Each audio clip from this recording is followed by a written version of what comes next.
Good afternoon and welcome, everybody. This would be the Jeff Cameron Show right here on 97.9 ESPN Radio. Great to be with you. Good Monday. Hope this finds you doing well. I'm Jeff. That's Tom. We're online. ESPNTallahassee.com. That's where you go to listen live via the streaming free always. Don't miss anything, but if you do, go back and get caught up at your leisure. All 3 hours going to be posted upon the conclusion of the show right there on Apple Podcasts. You can also email the show if you like. JCS at 979ESPNradio.com. Find me on Twitter at JCameronShow. Hello, YouTubers. Hope you're well. Hey, isn't it nice on a Monday to come in here and start the show with the good news that Florida State was victorious over the weekend? Victorious! Indeed. Oh, I know. It is Jacksonville State, but I'll tell you what, it seems like it's been so damn long since I've seen a win, and it is. We had lost 4 straight. Florida State doesn't lose 4 straight games. Got to go back to like the freaking 70s to find that. And we had, and now that losing streak is no more, 41-24, and a reason to hang your hat on a few things here. They're not going to, in all likelihood, beat Notre Dame or probably not even North Carolina, and certainly not Clemson. So there's a lot of losses still coming. It's what I'm getting at. But they may have found something there, and they certainly found some buy-in. You know, this was as disastrous the first quarter as you could see. And I don't know about you, Tom, but man, I was doing that thing where you start to get kind of, okay, all right, so they're going to lose to Jacksonville State. And I kicked around the thoughts of what we were going to talk about today and how we were going to talk about it and context mattering. And I did. I envisioned a whole show. I had it in my mind, like where are we going to go? How do we do that show? That's a tough show to do. Thankfully, we're not doing that show. Yeah, I have a post-game show where there's reaction, and I've got to frame the discussion with Gene in the beginning before the calls come in. And you could believe, buddy, that I was looking up one-liners and little things I could use and say to divert attention from the fact that we might go winless this season. Because if you lose to Jacksonville State, and that's the show you've got to do 10 minutes after the game is concluded, you have to raise the possibility that the streak against Duke is going to come to an end at the end of the season, and everything in between is going to be filled with L's and nothing else. Thankfully, though, the next couple of hours after that first quarter went quite well. You know, the move to Jordan Travis, first of all, just start with the move to bench James. That's the right move. You start with that. We've been kind of clamoring for that. You know, I'm not interested in the reasons for why it's not working with him. It's just that it's not. So I don't care that he's had a tough go of it, and it's not all his fault. I mean, I do and I don't. You know what I mean? On the one hand, I hate it for him because you empathize with anybody that's had a raw deal. But at some point, when you're looking at the big picture and you're trying to do what's right for an entire program, or if you're talking about a business or whatever it might be, you got to make tough decisions, and you got to find a way to move on with what's best. And this was so abundantly clear that you had to do this. You weren't going to get anything out of James Blackman anymore. He couldn't run your offense. There wasn't an element of it that he did well. Nothing. He didn't do a thing well. So they make the change, and you decide to go with the freshman quarterback and Tate Rodemaker. That's primarily because he's been the only guy of that quarterback group, not named James Blackman, that's been healthy enough to get normal reps in the build-up to this football game. Jordan Travis, and we'll address him in a second. He played a really good football game, battling all kinds of injury problems and issues with his arm, and he really hadn't shown the ability to throw the football, so he was a one-trick pony up to this point. And everybody knew what that trick was. And they had, I thought, responsibly used him in the game against Miami until he got hurt to try to be the catalyst for this offense, the spark of this offense. But I understood why you went with Tate, because the thought was, okay, Chubba's not ready. He's been down due to injury. Don't know if he's 100% cleared yet, and even if he is, he's just been recently cleared, so he hasn't been able to rep the offense and learn the offense in the way that he needs to. So really your choice was Tate Rodemaker. And you don't want to throw a true freshman out there in any situation, but sometimes you have to, and it's the best decision, and that's the best bet to get the ball out on time. But then sometimes when you do that, you get what you got from Tate, which is a kid who's in his first real action and the speed of the game twice now. We saw him at the end of the Miami game, and we saw him late in the Miami game, and then we saw him here. He looks like a kid who was, recently playing high school football, and he was. He looks like that kid. That interception, that pick six is probably as ugly a pick six as you'll ever see. I don't know. There aren't too many that you can nominate that are worse than that. I mean, that's just not what you do. And it was kind of frightening to watch. I couldn't believe he made the throw. That's a whoopsie. Yeah, that was so you got that in you, do you? That startled us all, I think, in that moment. So fast forward, sheer desperation. You figure you can wear an FCS school down on the ground running the football, and Jordan can run the ball, so I'm sure their thinking is, okay, well, at the very least we can run some sort of spread option concepts here and let's go. And they do that in the beginning, but at some point you're going to have to show you can throw the football. And that's why that long touchdown pass to Keyshawn Helton really changed the game. It changes everything about what you can do. It makes them susceptible to the big play over the top, and they have to honor that now, and that opens up running lanes. It also gives your quarterback, who hasn't shown the ability to consistently throw a football very well, confidence that he can when he needs to. And I thought as he eased into this game with his legs, and he made that big throw, you saw a kid start to open up and feel good about where he was at overall. And again, that's easier to accomplish when you're going against an FCS school, but it still matters. It still matters that you gain some confidence. Confidence is everything in athletics. It really is. Yeah, you got to be good enough, got to be big enough, strong enough, fast enough, and all that. But assuming you have some of those basic requirements to be here, okay? Then it becomes about confidence. It becomes about, do you have confidence to make plays? When something breaks down, do you trust what you're seeing? Do you trust your body? Do you trust your mind? And Jordan Travis played with a whole lot of that in this game. And that's because he can elude trouble and he can buy time. And after making a few passes, he began to grow confidence in his throwing arm as well. And now you can build around that. It's not ideal, but you now have an identity. And I think you're going to have to ride with that. It is more closely associated with the identity you're going to have when Chubba Purdy comes into the lineup, because he too is a dual threat quarterback, is physically gifted, is a really good runner, but has the better arm.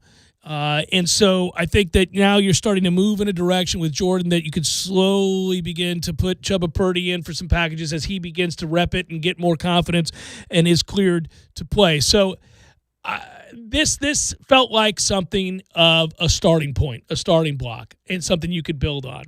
And again, when you have all of whatever it was, 8 yards rushing in the first quarter, and you end up rushing from that point forward in the second quarter on to over 255 yards rushing there, that's good. That's obviously good. And you're not going to ask Jordan Travis to make throws into tight windows. You're going to ask him to make throws where they set things up with the spread option, the read option, and all those counter reads that you saw. All that stuff is right up his alley. He can run it competently, and you're going to make throws off of that, and I think you got a chance to be competent. Yeah, there was rhythm in the offense this weekend. Once Jordan took the ball, and it's 5 straight drives of touchdowns. It's 45 plays, it's 379 yards, and it's 5 touchdowns. And a lot of it was incremental plays. 5 yards here, 8 yards there, 7 yards there. And it was just very systematic how Florida State got up and down the field. Credit the offense for not getting themselves into penalty trouble, because if they do and they get behind the chains, maybe one of those drives short circuits. And the game is still very much in the balance, even at the end of the 5th consecutive touchdown drive. So if they had plans to because you buried yourself early. Yeah. Right, yeah, if you had plans to get all the quarterbacks in there this day and Jordan is playing hot and the game is still within touch, you're going to keep Jordan Travis out there, and that's what they did, and wisely so. I thought the running backs, they looked great, the 3 of them. You had 217 yards, I think, between the 3 of them. Of the 290-something we rushed for as a team, 217 from those 3 running backs and 4 touchdowns. That's really good to see. Some situational runs to get your first downs when you had to have them. Jashawn Corbin, that's the best thing he does, whether it's out of the single back, the wildcat look, or if he's lined up traditionally and it's a 3rd and 1 or 4th and 2 or whatever it is, he can get small enough to find a hole and go convert. Goal line, get into the end zone, all that. Damian Webb is a hidden yards guy himself, really small, stocky, but he's somebody that always falls forward. It's like a young Devonta Freeman in that skill, where if he gets hit, he's not going to get driven backwards, and instead of a 2nd and 8, you're looking at a 2nd and 6. And then Toafili is the fun one. That's the fun toy in the offense, to where if you get him out in space, he can manipulate people to make a miss. If he sees somebody in front of him, that second-level defender, he's already working on him in his mind. You can see that he doesn't have the Dalvin Cook breakaway speed, but he's got the mind to be a really good threat in the open field. Yeah, he gives you the dead leg, sets up that first miss, and then goes from there and puts on the speed. It's good to see one of our guys from down there in St. Pete representing. A little doff of the cap to you, Mr. Toafili. 8.3 yards per carry will work, young man. That's doing some things. He's looked really good so far in his action. If you look at the wide receivers, best game they've played by far. They were into it. Wilson, 7 catches, 86 yards. Tamorian Terry, after a heart-to-heart, apparently one of many he's had in his career here. This time with the head coach, 6 for 77. Helton, 3 for 53. A couple things here. Offensive line. You talk about mixing and matching and dealing with injury and suspension and moving guys all around, and it's just something to behold. I think Coach Atkins deserves an awful lot of credit. I will continue to hype him. I think that they've done a reasonably decent job in every one of the games they've played this year. Compared to where we thought they were and where they've been, it is relative. They're not elite. They're not even good. But they're serviceable right now, especially in pass pro. And a lot of that is, again, you got to give credit to Coach Atkins because he is mixing and matching, and those guys are playing hard. They're pulling an awful lot and creating angles in the run game. I've been really, really happy with the way they've played. Yeah, it's far cry from ass sorry to be serviceable, right? Yeah, to get to serviceable, yeah. And what's interesting, we played this audio. This is from Kenny Dillingham last week, but we played this audio in the pregame show where he said, we've got to find out what we're good at, and if we have to run things over and over again, we will. Well, that's what they did in the ground game. Yeah, it is. That power or counter action where you're pulling a guard and then you're pulling a tight end to create a numbers advantage for yourself and the tailback. They did that over and over this weekend with all 3 backs to great success. They had some success with it in the second half against Miami, and I get it. Second or third-rate defenders on their depth chart, you're going down the list if you're Miami with that big of a lead. But there were times Florida State would be in a 3rd and 20, and they call a draw, they get 18 back. 18 back, what the hell is that? Well, clearly they saw this works for us, and if we have to be that team where Jordan Travis runs the same damn play, but you can run 4 things off of it. Or this is our standard ground game play. Yes, it's an identity. We're going to do that until we can expand on it, and it should create some shots downfield for us if you've got to come up and defend all the things that Jordan Travis can do around the line of scrimmage. Basically, 10:34 mark of the second quarter, things start to get so much better for Florida State, and it begins with the ability to run the football. They start at 10:34 second quarter, 1st and 10, their own 27. It is a nice drive. They piece together 7 plays, 73 yards, and just over 3 minutes to score the first touchdown of the game. They come back after giving up yet another score, and you're frustrated, and you're thinking, good God, defense, are we going to do anything? And I still have a lot of questions about this defense, especially the personnel. But the next time Florida State gets the ball, again, a nice drive beginning at 4:30. This is a drive that ends up being 13 plays, 75 yards, and 351 to make it 21-14. You begin to feel like things are stabilized at that point. You're no longer hemorrhaging. You're still a little worried, but you're not hemorrhaging. And then you come out and we think about a second half where a lot of times you worry. Okay, you got something going there. They're going to adjust. We haven't been good enough. Let's see what we do now. But then again, Florida State goes 3 plays, real quick drive, 63 yards. In 55 seconds, tie the game up. It's tied at 21 apiece. You give up a field goal. You're down 24-21, but again, you get the ball back. 12 plays, 78 yards, and 409. You take the lead for the first time. Think about that now consecutively, back to back to back to back.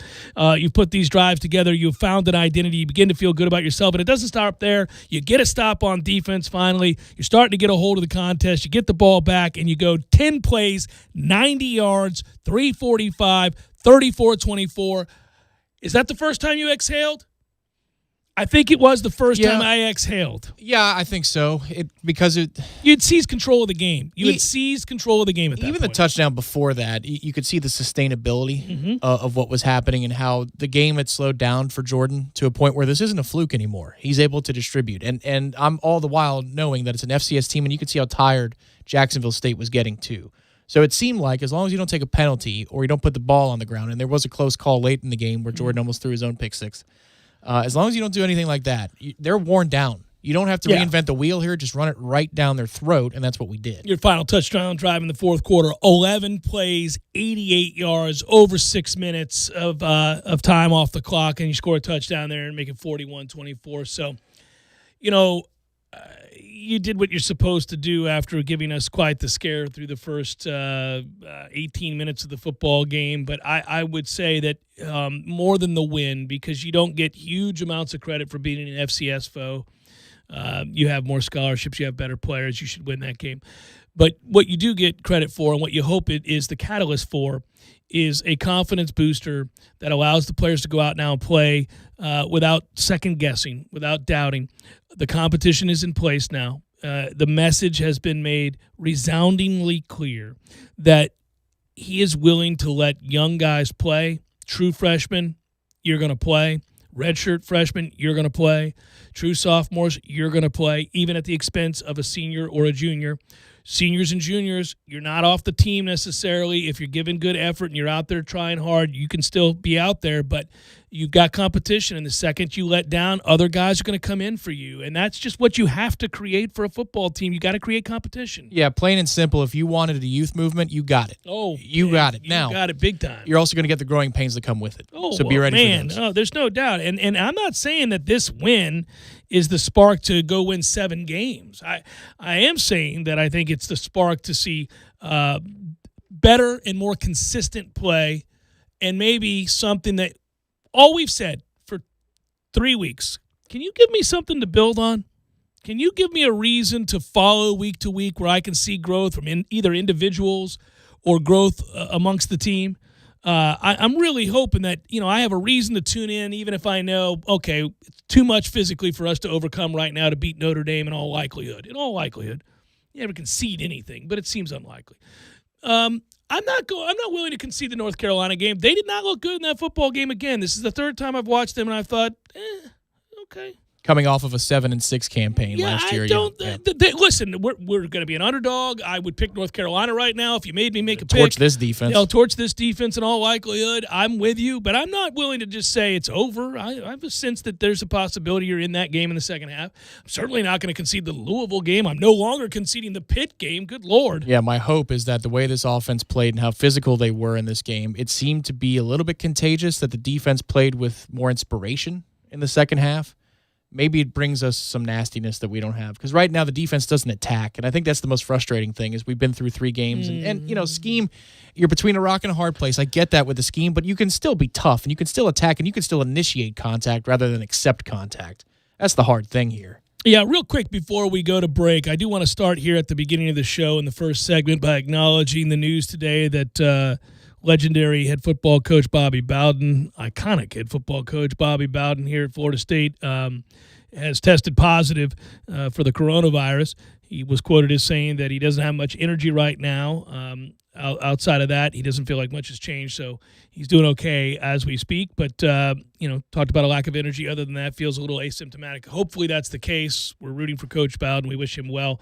But it is of significance, and we certainly meant to mention it. You got a lot of things of significance that happened this weekend to talk about. The NFL, I'll touch on this hour, touch on Major League Baseball gets started today in a little less than an hour. You'll get that first game, the American League. Both games, American League tonight. A's, Astros hate each other. Good. Yankees, Rays hate each other. Good. Little edginess. That game tonight, 8 o'clock. 2 Monday Night Football games. That, too, is really, really cool. Obviously, situation with New England, not ideal. Cam Newton not going to play, but they made the trip. No further positive tests, so they'll take on Kansas City without Cam Newton. That's tough ask. And then tonight, the late game, if the Falcons haven't quit on the season because they're 0-3 and they perpetually blow fourth-quarter leads, they ought to be in this game. Green Bay's defense has been awful. Adams is not going to play tonight for Green Bay. You would suspect that Green Bay will still score because Dan Quinn's defense in Atlanta hadn't exactly gotten stops either. But I would also note that Julio Jones is going to play, Calvin Ridley going to play, so we get 2 Monday Night Football games tonight. The Heat are at least game. They make it a series. They win last night. So there's a lot going on in the world of sports. Tomorrow's finals game is at least interesting now, where it wouldn't have been at 3-0. It's just a matter of time at that point. But if Jimmy's going to look like that, and that's an easy team to root for, because they'll stare you in the eye stone cold and say, you have to take it from us. They're not going to lay down. That's good to see. And all the drama that comes with being sometimes on LeBron's teams or sometimes in those big markets, that's not the Heat. I mean, the Heat were like that in their previous iteration when they won a couple championships. But this group, they're all about that action. Well, they don't care about who gets credit for it. No, let's hope it's enough to make it a series. I still doubt that it is, but it was nice that they were game there. By the way, tomorrow, so it begins tomorrow. Lengthy opening segment. Bear with us. It's a weird week. We are, affiliates with the Atlanta Braves, just as we are the Tampa Bay Buccaneers. And we are contractually obligated to carry Braves games in the playoffs, especially. We don't always have to carry them if it doesn't work in the regular season with my schedule as far as being on the air goes. We try to bring you as many Braves games as we can. But in the postseason, we have to carry those games. That's part of the contract, and we're excited to bring them to you, frankly. There's a ton of Braves fans in this area. We know that. The ratings show that. We're happy with our sponsors and everything. So the Braves, though, got pitted to play in their series against Miami Tuesday, Wednesday, Thursday, if it's not a sweep, presumably Friday, at 2:08. So their first pitch goes off at 2:08, which might mean 2:10, 2:12. Yeah, man. There aren't too many 3-hour baseball games these days. Usually it's 3.5 hours, sometimes 4. That doesn't leave much room for the Jeff Cameron show. It is a week in which we build towards Notre Dame. We know we need to be on the air as well. So the way we're going to set this up is tomorrow you'll get your standard Seminole headlines. Me and the boys are meeting in the morning. We're going to do the show for you. You'll have fresh content there. On Wednesday, Tom and I are going to meet also in the morning, and we're going to put something together for you, at least 2 hours. What we'll probably do is try to put something of a show together as best we can on the fly, knowing that some of it could end up dated. But we'll put the show together in the mornings and run it starting around noon, and then build it into the Braves game. So if you want to catch us, you'll catch an early version of the Jeff Cameron show from 12 to 2. That's when we can fit it in the schedule. And then you'll get the Braves and the Marlins beginning at 2:08. Our evening shows, just stand by. There's not going to be any weather issues, obviously, now that they're playing in Arlington, and that's the bubble for the NLDS. So shows like Front Row Knowles on Wednesday at 6 o'clock. Rattler Review is back now, 6 o'clock on Friday. The Scuttlebucks would be a pregame version leading into Thursday Night Football between the Bucks and the Bears. That's slated for Thursday. So bear with us for the evening programming. But yes, if you're wanting JCS and Seminole Headlines content on the actual radio and not podcast, because you'll be taken care of either way on the podcast. Noon. Just set the clock for noon. Set the clock. We're going to be early for you this week. That's what you're going to get. Just a heads up on scheduling. All right, Jeff Cameron Show, 97.9 ESPN Radio.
Dad probably mentioned it. I know my dad did, and countless others of the right age could certainly do it. We note the passing of Bob Gibson, Hall of Famer, two-time World Series champion. He was 84 years of age, and in the eyes of many, the greatest competitor at the position to ever play the game. 9-time All-Star. I mentioned the 2 World Series championships.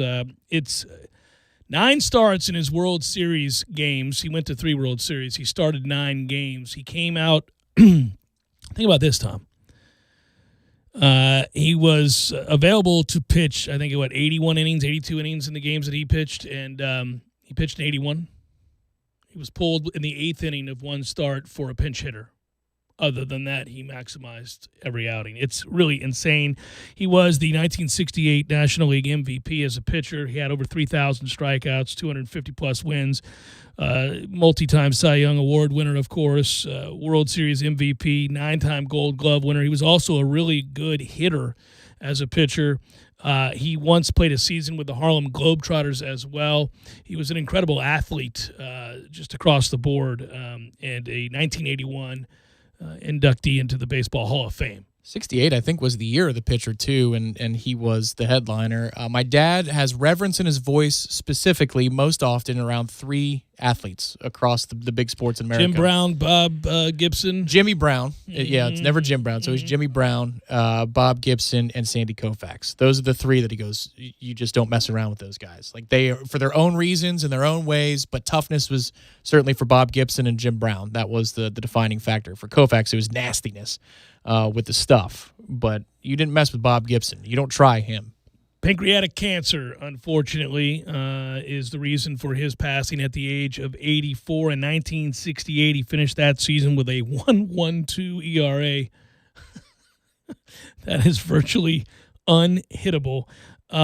He also was as tough as they come in terms of owning the inside part of the plate. If you go to YouTube, and it's hard to find a lot of footage of Bob Gibson talking about much of anything. He was a quiet man, but he was a fiercely competitive man, a tough individual, obviously, owned the inside part of the plate, would throw at you to move you off the plate, etc.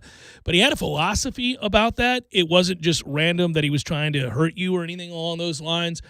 And you can find him talking about things like that, and also in very few interviews where he talks about in great detail his career and some of the great legendary performances. And when you do find them, it's just a touch of class. It's awfully cool. He had the utmost respect for those he was competing against. He had his utmost respect for the game. But there are legendary stories of Bob Gibson with a long memory. If you showed him up, if you embarrassed him, if you did something that he thought was against the rules of the game or the unwritten rules, certainly, you'd write your name inside of cap. If you did it in spring training, write your name on the inside of the bill of his cap, wait till the regular season to get his revenge. It was coming.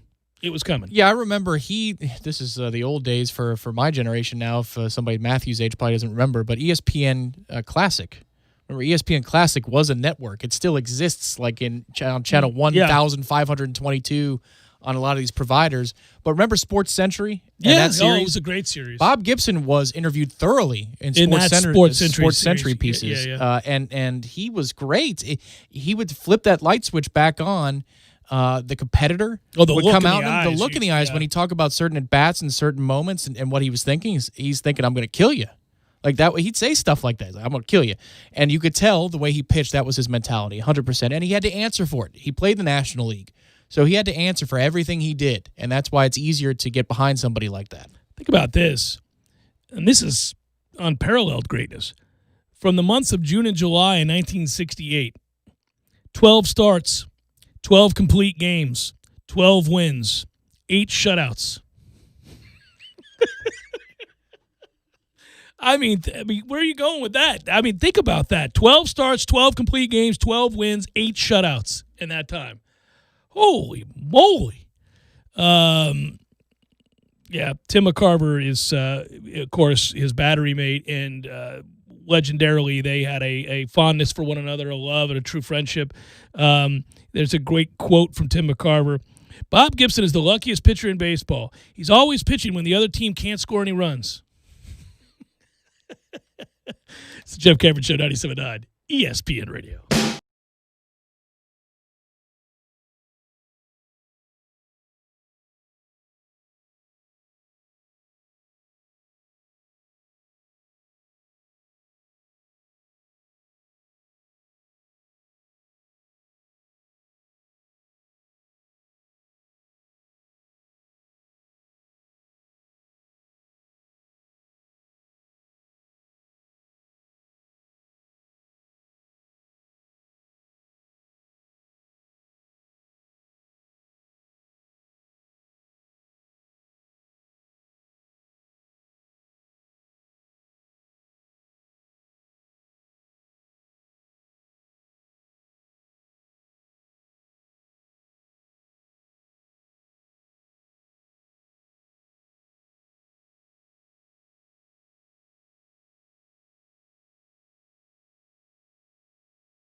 More chance. Ira Schoffel going to join us to start the 4 o'clock hour. We'll go back, review that game again, get some questions pointed his direction about what was learned, what wasn't in that game on Saturday. Real quick, wrap up with the NFL over the weekend, more injuries. I was at the Bucs game and saw the Eckler play, and that didn't look good right off the bat. It is going to be bad for the Chargers, who are really banged up right now. Tale of two halves there. Some really poor decision-making at the end of half number 1 for the Chargers. Should have taken a knee. Instead, they run ridiculous read option, and there's a fumble, and it gives the Bucs a gift touchdown to Evans, and that really changed the complexion of that football game. Bucs come right out, get a stop, and then score and make it a 3-point game, and you kind of felt like from that point forward the Bucs were going to win. Really strange. Also, Brady looked like 2 different quarterbacks. He did. From what I could see, geography is a mother sometimes because the Jacksonville Cincinnati game was on CBS. Yeah, that's a choice, isn't it? Yeah, that's a hell of a choice. It's unfortunate, but we had the game here on the radio dial, so I was able to hear Gene narrate it, and then Red Zone took me home the rest of the way. But you're correct that if it was 37 seconds that the LA Chargers had, I think they would have called for a kneel down, but it was 47 seconds. For some reason, I think they considered that to mean green light for 1 running play, and then we'll kneel it down. And boy, what a difference that decision makes. Yeah, and it's the kind of decision Anthony Lynn has made that led the Chargers fans to be frustrated for some time with his end of games situations. The Chargers blow those week in and week out, year in and year out. And it's hard because you want to give that coaching staff so much credit, specifically on the offensive side, to put Herbert in a position to makes a ton of throws in that game on his own, but they also called the game brilliantly for him where he wasn't in a whole lot of risky situations. So it's a great game plan and great execution. It's just one situational gaffe leads to the floodgates opening in Tampa. You could argue 4th and 1 in a game where the Bucs were having a hard time, getting stops for a while there. I would say this. The Chargers weren't getting stops in the second half. So more than the Bucs, I think he maybe needed to make a decision there about how many possessions were left and think about going for that on 4th and less than a yard. He doesn't. He punts it away, and in doing so, the Chargers ran 2 more plays the rest of the game. You got to think about these things when in the moment, and those are tough decisions. But, they hadn't stopped Brady in the second half. He had found a rapport with Scotty Miller. He had found a rapport with Evans. It does look like the Bucs are going to get the bad news that O.J. Howard is out for the remainder of the year. That is a big damn deal. He caught another touchdown pass in this game and is a mismatch for a lot of people. Now you're going to be really kind of hamstrung to the extent that you have Gronkowski, who's not what he once was, and he kind of reverted back to being not what he was. And Brate's been to a Pro Bowl, but nobody has the kind of speed that O.J. Howard has at the position. So that makes you ordinary, slightly above average at the position now. Yeah, well, you need Godwin all the more at this point. Well, it's huge. Got to get him, and you can see that big time. Watson is not that guy. So, that's what you got to. And Evans has been banged up all year long. So he played hurt in this game. I saw the injury to the ankle, and it looked bad at first, but credit, high marks. The guy is oft injured, but he does play tough, and he does go get shot up and come back out. So I think I know the answer to how did Herbert's arm look to you in real time. He's a player. Yeah. They got a good one, man. That guy, we didn't see it at Oregon. Maybe we didn't watch enough games, Tom. He's a good football player. He buys time in the pocket. His eyes stay down the field. He's tough, by the way. We questioned that when he said he wasn't certain he could be an NFL quarterback. Oh, man, he's good. That first touchdown pass is a beautiful throw, and, you could see it developing. It was right towards where we were sitting, and that is on the money, in stride. He made a lot of those throws. There's pressure in his face, too, as he's delivering it, so there's a fearlessness about him. That's kind of annoying. The Bucs have faced quite a few fearless quarterbacks. Bridgewater did the same thing, and Herbert stood tall in that situation, too.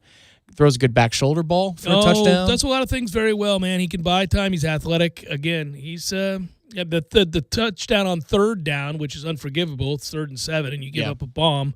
But they brought pressure, trying to rattle him, and he bought time, and then now it's 1-on-1, and he throws a dime. He throws a dime. So, he looks like he's going to be a player. They got something there. How did Brady's arm look to you? Well, they got to stop calling the out to the far side, when they're on the other hash. They got to stop calling that. That never worked for Jameis. It doesn't work. It certainly doesn't work for Brady, who likes to throw a pick six these days. But that's just a bad play call. They got to stop that, man. And by the way, it's also there's a tell. I don't know if it's by formation or if it's down in distance, but when you see that play picked off, it's the same way it looked to the Saints. my God, are they coming downhill before the receiver even makes a break? Right. Well, and it's also the slot defender who breaks on the ball too. If you notice, both of them understand where the ball is going. They know right where the ball is going yeah, every time, and they're so sure of it that there's not going to be a pump and go. They're like, oh no, he's throwing it here. We know, so they got to burn that play to the ground. It does not work. I thought his arm looked fine, especially in the second half. Look at, man, he is 20 years in the league as the greatest to ever do it, and you see little moments here or there that separate him where you realize whether it's making it third and manageable at all times, adjustments to what's being done to him. That first half, the Chargers had a real good feel for what we were doing, and Brady from that point forward begins to make adjustments, look off certain guys. You can see it in person, too, the way he does it. Sets up all that underneath stuff and then gets you deep. The throw to OJ, the throw to Scotty Miller over the top. I mean, those are just pretty in stride. Boom, it's there. He looked it off, gets you some. It's right on. And it's funny because there's an air of when you watch him, especially on the long touchdown passes, he throws it, and on one of them, you got to go back and watch. I can see it from where I was sitting. I don't know if the cameras caught it. Is he throws it, Miller's breaking, and he knows he's hit him. And he slaps the lineman's ass while the ball's in the air. He's like giving him ass slaps, like, good job protecting me. He knows it's a touchdown before he's even caught it. Well, the touchdown pass? Yeah. Oh, yeah, the coverage bust was crazy. And they also bid on the run fake. They bid on the run fake. Yeah. Well, he's a master of play action. Yes, he is. His rating it's like Jameis breaking the pocket is Brady with the play action. The numbers go through the roof. 2 heroes yesterday. One was a segment group, the offensive line. If you look at the mashup of all of Brady's highlights, the pocket is as clean as can be. It's pristine. With Bosa on the field. That's no small accomplishment for that offensive line, who looked average to below average the week before against Denver. Bosa's banged up, as most of the Bosas often are. But by the way, when Bosa walks past you, that is a physical freak. I could not believe how you see all the players walking off. Gabe Neighbors is on the Chargers, everybody. Good to see Gabe Neighbors. But as they're walking off the field, watching him specifically, he's bigger and stronger than everybody else. It's unreal looking at that guy. Well, we did a great job of stonewalling that D-line yesterday. I thought it was going to be a much bigger factor in the game, and it hardly was at all. Like, I almost forgot to reassess it. It was so good, the offensive line's protection for Brady. But then Bradley Pinion was the MVP in the first half. Yeah. He's been an average punter. This year, he's off to a really good start, and the field position thing he was great. Was awesome in our favor first half. He was great. Other than that, real quick through the league, again, Sometimes you can just look at the two teams and say, I don't care circumstances. Seattle covers against Miami because, of course, they did. At some point, we just got to say it's the Dolphins and be done with it. It's Russell Wilson. I don't care if it's humid, if it's a short week, if they got to fly across the country. It's still Seattle against Miami. Let's just be done with it. Damn it, man. Minnesota. Houston is now 0-4. Okay. I mean, you could have chalked it up prior to this week that they had the toughest schedule in football. They're now 0-4. Their season's over. They should go 0-for because then they could trade a real big asset, either Watson or the pick. No, seriously, you could get a haul for that. It's just you wouldn't want O'Brien making the decision. You don't want O'Brien making many decisions. 49 points put up by Cleveland, who tried to blow a 41-14 lead, which would have been something to behold, but this is what Dallas does. They just give up gazillion yards and points every week. 38 at minimum, 3 weeks in a row. Over 300 yards rushing this time around. Jacksonville has come back crashing to earth. We now know that, okay, that win was a fluke, and that's the end of that. They lose to Cincinnati. Burrow looks good. Again, Burrow looks like the real deal if they don't get him killed. So sometimes he's way off in his football analysis, but he cracks me up. Emmanuel Acho, did you see his take on Dallas defense yesterday? No. He said, Dallas fans, you don't have a real defensive coordinator. Realize that Mike McCarthy was hired as an offensive coordinator in the league by Mike Nolan. He hired him years ago.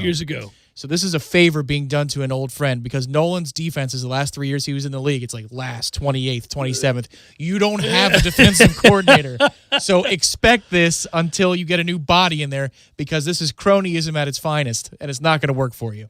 Cincinnati gets a win. Arizona loses again, and I would note Kyler Murray has looked terrible for 2 weeks in a row, and all that gushing crazy, all that Kyler Murray stuff. Well, let's hold off. I enjoy rooting for the Panthers, but they need to stop winning now. because now they're a game out of first in the division. I Let's just enjoyed slow rooting for our them roll. because I had them in the points, but I don't. They don't need to win anymore. You're right. Old Sassy got into a fight afterwards. I haven't had to break out that sounder in some time. Well, old Sassy's out there now. You sassy bitch. Yeah, there he is. He's out there fighting. There's some baby mama drama stuff there that I don't want to get involved in. You sassy bitch. Buffalo beats the Raiders. John Gruden's going to get kicked out of the league because, once again, he wasn't wearing his mask, and they've been fined. They've been threatened with draft picks. I'm telling you, that guy's going to get booted. This has got to stop, especially now that you already had one team break protocol, and I think the Titans are in real trouble. They may end up having to forfeit a game. I think the young Davis, and he's not young, but Al Davis's kid, might just keep telling John, don't wear the mask. Maybe that'll give him an out Of the on a contract? $100 million guaranteed clause. Maybe he's got a for-cause something in there. Colts defense looked good in beating the Bears. Philadelphia in an ugly game against San Francisco, who didn't get quarterback play, 25-20. Thanks for the point underneath the total. And we already knew about Denver and the Jets. So there you go. There's your league. There's your mashup of the league. Nothing earth-shattering this weekend other than it was good to see Dalvin Cook run the ball real well again. Woo, you see the stiff arm on I Hargraves? did, down by the goal line. It was very dismissive. It was a... It's not one where you drive a guy into the ground. It's just No. to get out of here. I mean, What kind are of you just doing. He's like, you trying to tackle me, bitch ass. What are you doing up here? You know better than that, Vernon. It's easy to watch Dalvin Cook, even though the Vikings are terrible. Like, that's one of the things when they cut to it, and Jamie gets excited to watch the Vikings, and they're my second team. That's fine. They're down the list. But when they give the ball to Dalvin, just the knoll comes out, and you say, go get him, 33. You go do what you do. And on that play where he stiff arms Hargraves, he actually breaks through a tackle where his shoulder almost touches the ground. Right, yeah. But he has such strength that he fights through it to set up the bounce to the left and then the dismissive emasculation for the touchdown. Should be noted that the Browns have won 3 straight and are 3-1. Just noting the Cleveland Browns are 3-1 and they look like a real team. How about the Jarvis Landry throw? I know. The accuracy on that throw is absurd. Might be more accurate than their starting quarterback. Yeah. That's one of the better trick pass accuracies you'll ever see. Jacques Patrick had one here in Jimbo's last year. Laser to the back of the end zone. What in the hell? Hey, so can you imagine watching an NFL game in which your starting quarterback throws for like 100 and something yards and you score 49 points? That's what happened in the Cleveland game because they ran for over 300 yards. Baker Mayfield threw for like $150. They're like, they scored 49 points. That is just cruel. Ira Schoffel, WarChant.com, joins us next.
Hour 2, Jeff Cameron Show, 97.9 ESPN Radio. Thanks for tuning into it.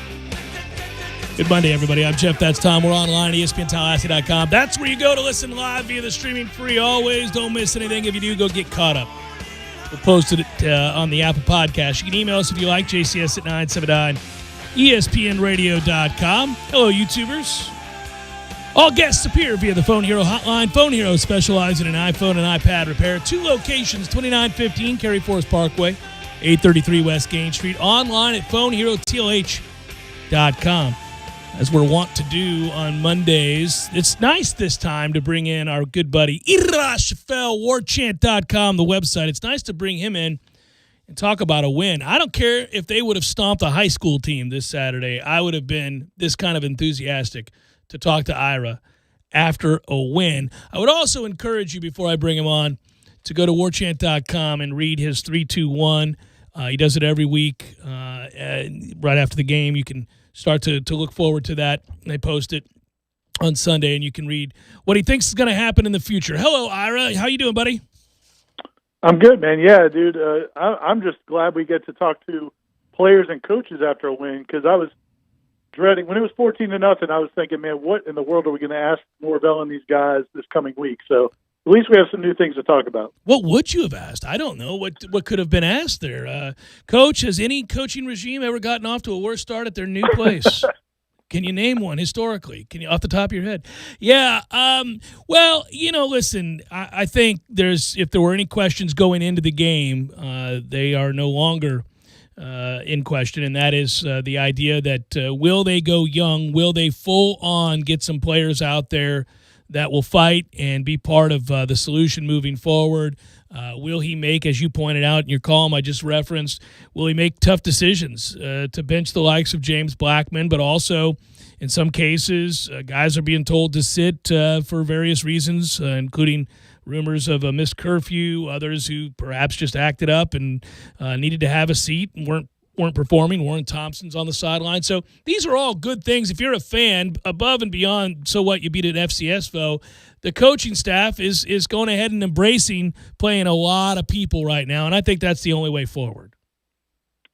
Yeah, and I think specifically about, some of the discipline things. I mean, I think that was, after a couple of games, as concerning to some fans as the performance on the field. I think something that kind of goes hand in hand with it is then when you see, some of the antics during the games, the Jaleel McCray throwing the kid down, Tamari Terry getting into it with Dugans, just some of the attitude stuff, and you're not playing well. On top of some of the stuff that happened in the offseason, I think some FSU fans started thinking, okay, well maybe this guy doesn't really have control of this program. So I think those things. It's not about what the fans think necessarily. It's certainly at this stage of his tenure. But I do think it's a good message, holding players accountable and letting guys know that nobody's bigger than the team. And so you saw some guys who normally start. I mean, Warren Thompson, Dante Lucas have been starters all season. Neither one of them got in the game. And then making a decision to bench James Blackman and go with a true freshman in Tate Rodemaker, and it didn't go well. But again, he was willing to make that change, and I think those are some of the things I think as a fan or an observer you want to see that a coach is willing to do it, because there's some risk involved in doing those things. Man, if you look at the participation chart, you got to be excited. I think if you're a Florida State fan, you're seeing names of people you've never heard of. You've got, in some cases, walk-ons. I mean, they really are dedicated. Like that chart, when you compare, I get it, Florida State has a lot more scholarship athletes than an FCS opponent does. But when you just go through player participation, that chart goes off. You have to scroll forever on your screen there on your computer. So that is encouraging. And you're right. I mean, how they handle it matters, and how they go about the process of weeding some guys out. I mean, look, Cyrus Fagan now gone. I guess we can talk on this. The number of players that are out of here are beginning to mount. That's typical when you're going through upheaval and you're going through change. But there are a lot of guys now from the time Mike Norvell was named head coach to where we are presently that have now exited the program. We're into double digits. Yeah, and the way I look at it, and it's easy for me to say, my job, I'm not making millions of dollars a year to coach, and my job security isn't tied to wins and losses of these players. But look, you're not winning with some of those guys. So is there really a huge risk involved with not playing? It's not like, you could say like in 2013, if, you got a team that has a chance to win a national title, maybe you got to work through some things.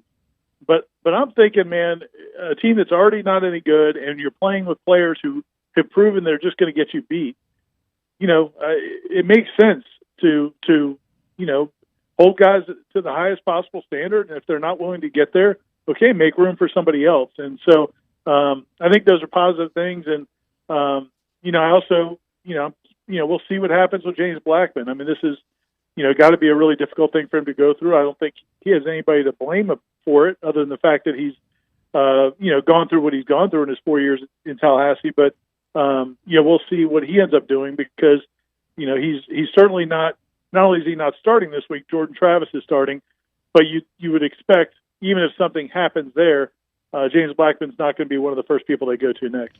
How close do you know? Are we getting any word? I know ever since the shutdown occurred and we can't be out at practice and the openness that was in place is no longer having to be in place and can't be because of the restrictions, I've noticed that Mike Norvell and his staff are not real forthcoming regarding injuries. They're not real forthcoming about where players are at week to week in terms of progress being made when they're coming off of injury. Do we know how close Chubba Purdy is to being able to participate?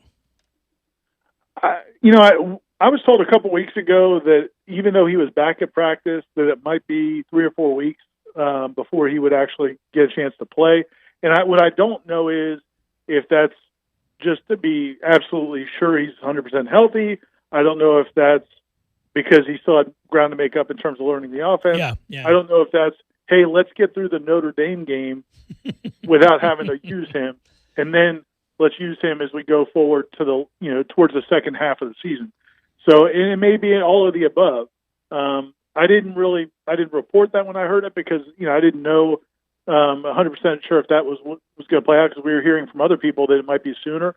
But it looks like maybe that's the case, and it may be a combination of all those factors. I don't think it's the worst thing in the world to wait till after that Notre Dame game to give him a chance to play. Well, especially if Jordan Travis can stay on the field and be healthy. It'll be an interesting week because this will be the first week where they can actually prep knowing going into the game he's the guy singularly, and they're going to set up the offense around his skill set, which is obviously limited. There are certain windows he's not going to be able to hit as a passer. But when you set all that up with all the things that they do build around his legs, you're going to hit some wide open shots down the field. And I thought, with the read option, the spread option, some of the counter stuff that they were doing, obviously it best utilized our running backs and his legs, but it opened things up down the field later on as well. This will be fascinating because it is an aspect of what Norvell has done in the past with quarterbacks that could run the ball. And now he knows this is my guy. He said it. He made it abundantly clear today. So this entire offense now will probably have even added more wrinkles to the run game and what he can do since he's the guy going in this week. Yeah, and the reality is, we've seen a lot of offenses be very successful with quarterbacks that aren't even as good at passers as Jordan Travis. So it's not as if he's at the bottom of the barrel for, kind of dual threat quarterbacks. I mean, he's not the greatest pocket passer by any stretch, but he does throw it really well on the run. When he gets in a rhythm and he's moving, I thought some of his best throws were on the move. Then you add into it his running ability. And the fact that he seems to have good awareness, like he has good awareness about where the first down marker is, his good awareness about where pressure is coming from at times, where his outlets are. He seems to have a good feel for the offense and where he can get out of trouble. Now, again, that was all against Jacksonville State. The stakes will rise dramatically this Saturday, but those things are all good. And we've certainly seen several quarterbacks here the last few years who couldn't do it against anybody. So those are all positive signs. And yeah, I definitely think there's a lot you could work with there. The only, the biggest concern I think with Jordan is just, I do think he has to be smart. And, Kenny Dillingham talked about that today. I asked him about, just what can Jordan do? Because, in that game Saturday, he's out there trying to deliver lead blocks. He's putting himself in harm's way, which, once other teams realize that he's a vital part of the offense and he puts himself out in the open field and defenders realize what he's doing, he's got to be really smart, especially because now he's really counted on. He's not just a spark plug. I mean, he's the guy right now. I'll segue to the offensive line for two reasons. First of all, it sounded like, at least according to the head coach today, they got real positive news regarding Darius Washington. I think they were pretty worried beforehand, so it sounds like he was pretty positive talking about him moving forward. We'll see how healthy he is for the game Saturday. But then also, I didn't think I'd be able to say this, and it is all relative, but given the different combinations they've had to play with, either due to injury or suspension or whatever it might be, I think Coach Atkins deserves an awful lot of credit right now. I think this offensive line has played better than we thought it would. I think that's true even in the Miami game and the Georgia Tech game. I think that in pass pro, oftentimes it's held up a lot better than we thought it would. And obviously in this game, they eventually wore down a team that they should. So they did what they were supposed to do in creating running lanes. There's a lot of pulling involved in this kind of an offense. I think they've created some nice angles. I think that in terms of coaching, I think Coach Atkins is the MVP right now. It's been impressive, especially when you consider, the time that they lost in the spring. And, even the time during the summer, because, even though they're not able to practice during the summer, if the players are on campus, they can come sit in his office. They can, just talk about things. Maybe even the players can get together and do some walkthrough stuff. I think that's been impressive to me. You talk about the pulling. I just think back to these last few years where how many times did we see a lineman pull but overrun where he's supposed to get to the guy he's supposed to get to? Yep. Or not quite get to the guy he's supposed to get to. I mean, these guys, when they pull, they seem to know where they're going. There's a purpose there. They all compete. That's to me, that's as big a thing as anything. It's not just that they know what they're doing, and they're obviously they're not going to win every one-on-one block. They're not where they need to be yet. They got a lot of young guys playing, and they've had to play some of the older guys who have struggled in the past. But there seems to be good cohesion, guys working well together, and then also just competing. And that's what so many times these last few years, you just shake your head because guys are getting beat and they're not even giving effort. And so, I give him a lot of credit, but I also think if Jordan Travis is what we think he might be, their play is only going to get better because he seems to get the ball out of his hands quicker. They've kind of, it's part of these problems these last few years is between DeAndre Francois, Alex Warrenbrook, and James Blackman. You haven't had quarterbacks who are really quick getting the ball out of their hands. So this should help them as well. I can go back even further, by the way. I mean, they've had real problems at quarterback for a long time. Really, anybody not named Jameis Winston. Right. All of them have sucked. So it's been really difficult to watch that. And you're right, the quarterback can help out his offensive line quite a bit. One thing of note here, and I am curious your thoughts on this. I thought the defense was pretty poor again, especially in the first half. They do make some adjustments. It helps once the offense gets moving a little bit. But you can't have an FCS school average 5.8 yards per play. There were breakdowns in the second half as well. They just didn't get in the end zone. I think the fan base, by and large, is probably a little bit worried about Adam Fuller right now. Yeah, I get it. And I'm not, crying for the guy. I mean, he's making plenty of money to coach football. But I would say, it's not like they're not trying new guys on defense either. That's true. I mean, they've tried some of the young linebackers, and the results haven't been any better. They've tried. Excuse me. Some of the younger guys at defensive end, and the results haven't been any better. So I really think on that side of the ball, I think a lot of it's personnel related. Now, could he do a better job? Yeah, but I just think he's kind of hamstrung. I think I think part of the reason they play soft in coverage a lot of times is because they feel like they can't get any pressure, and and then they have some guys in coverage who are just not very instinctive. The ball will be thrown, and they just don't break on the ball quick enough. They don't, they don't diagnose things, I don't think, as quick as they need to. Part of that could be it's a new system, and part of it is you just have some guys that have not been good football players, good defensive players throughout their careers at Florida State, and they may just never be that. So I get it. At the end of the day, it's his job to produce results, and they're not doing that right now. But I also look at that personnel and wonder, how much better could it be? Oh, a lot better. Yeah, they're not cohesive either. It's a combination of not having real good players on that side of the ball who are probably unsure of themselves to some extent, and also they just don't seem to work well together right now. I do hope that we begin to see improvement there. I don't think it's incompetence. I just don't think it's producing right now. Always good to talk to you, brother. Be well. Thanks, Jeff. See you, man. All right, take care. Yeah, they're an area that I think we get concerned about. There's no doubt. But a lot of that is masked if you have a pass rush, in fairness, and they just do not have a pass rush. And that's where, I look at a recent example on Sundays for us. Todd Bowles last year, first 8 games of the season, they could stop the run. They had a guy who could sack quarterback with regularity in Shaq Barrett. This is before Pierre-Paul gets healthy. But the secondary would give up bombs down the field, 10 yards of completion, 70% completion rate, and you're wondering, what the hell is this? Back half of the season, they got a lot better with many of the same players. So I'm using that as an example because Fuller doesn't even have the front four that Bowles had to work with. We can't stop the run in short yards when we need to. There is no rush of the passer from the front four. You have to generate it from perimeter pressures. So, he really is. He doesn't even have the first thing. Like, if it's what does this defense do well, I think there's silence on the other end of that question. There really isn't much of anything that we do well. I think what's frustrating, and I guess it's probably unfair since they're only 3 games in, but if you were just going by the ratings in recruiting, there's real talent on that side of the ball. I mean, you see 4- and 5-star kids on that side of the ball, and you're like, really? This is what we're getting out of this group? And so I think that's where fans put their palms to the sky.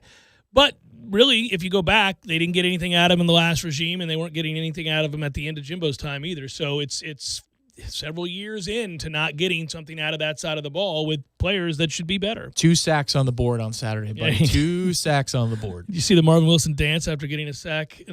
One of his 12 snaps. Yeah. I know he couldn't play in the first half, but 12? Come on now. He's tired, Tom. He's awfully tired. Very tired. I pointed this out early on. Let's get untired for the game on Saturday. You're going to need you. Let's get in shape, man.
I wonder if you do the old misery index thing amongst fans, is it worse right now to be an Oklahoma or Texas fan?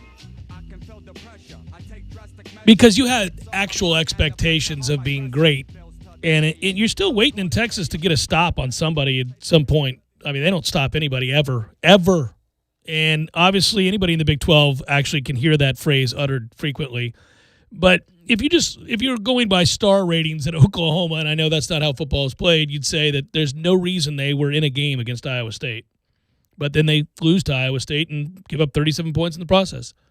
Yeah, I think the easy answer is Texas, because Texas hasn't achieved anything if you're going misery index-wise in the last, however long.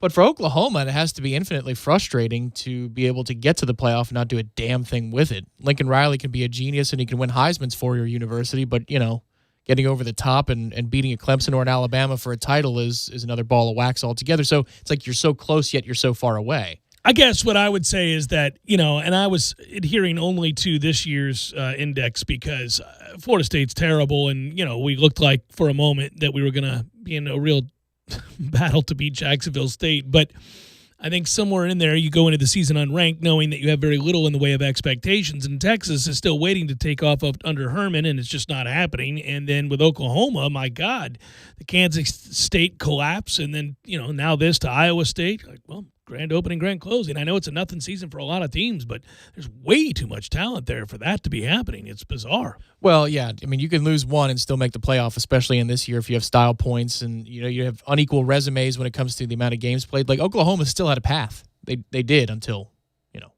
last weekend. Yeah, and that's that. And, I guess you could throw Texas A&M into the mix another year in which they're not a contender in any way. Interesting to watch Tulsa run roughshod over UCF. You're kind of like, well, I kind of saw that one coming because I watched the East Carolina UCF game with interest that would not be typical. And UCF's defense was really bad. And the quarterback play is good, but it's not up to the level that it's been under Milton and the kid before him that I can't remember his name. They're vulnerable for once, and obviously they are after losing to Tulsa, but that was not a stunning result to me as it might have been to people who haven't watched UCF this year. It's a weird time in college football. I trust one thing specifically in college football right now. Well, that's not true. I mean, obviously, Alabama's going to be good and is always good, so you can trust that that's true. But, man, I love that Georgia defense, and I trusted them in that game against Auburn and figured what would happen is what happened. I don't have any faith in Bo Nix whatsoever, and I do believe in that Georgia defense. So that's going to be consistent throughout the year. Florida's offense is good. I don't love their defense, but yeah. Bo had just enough in him a year ago, though, to take down Oregon because the Pac-12 can never clear that hurdle, right?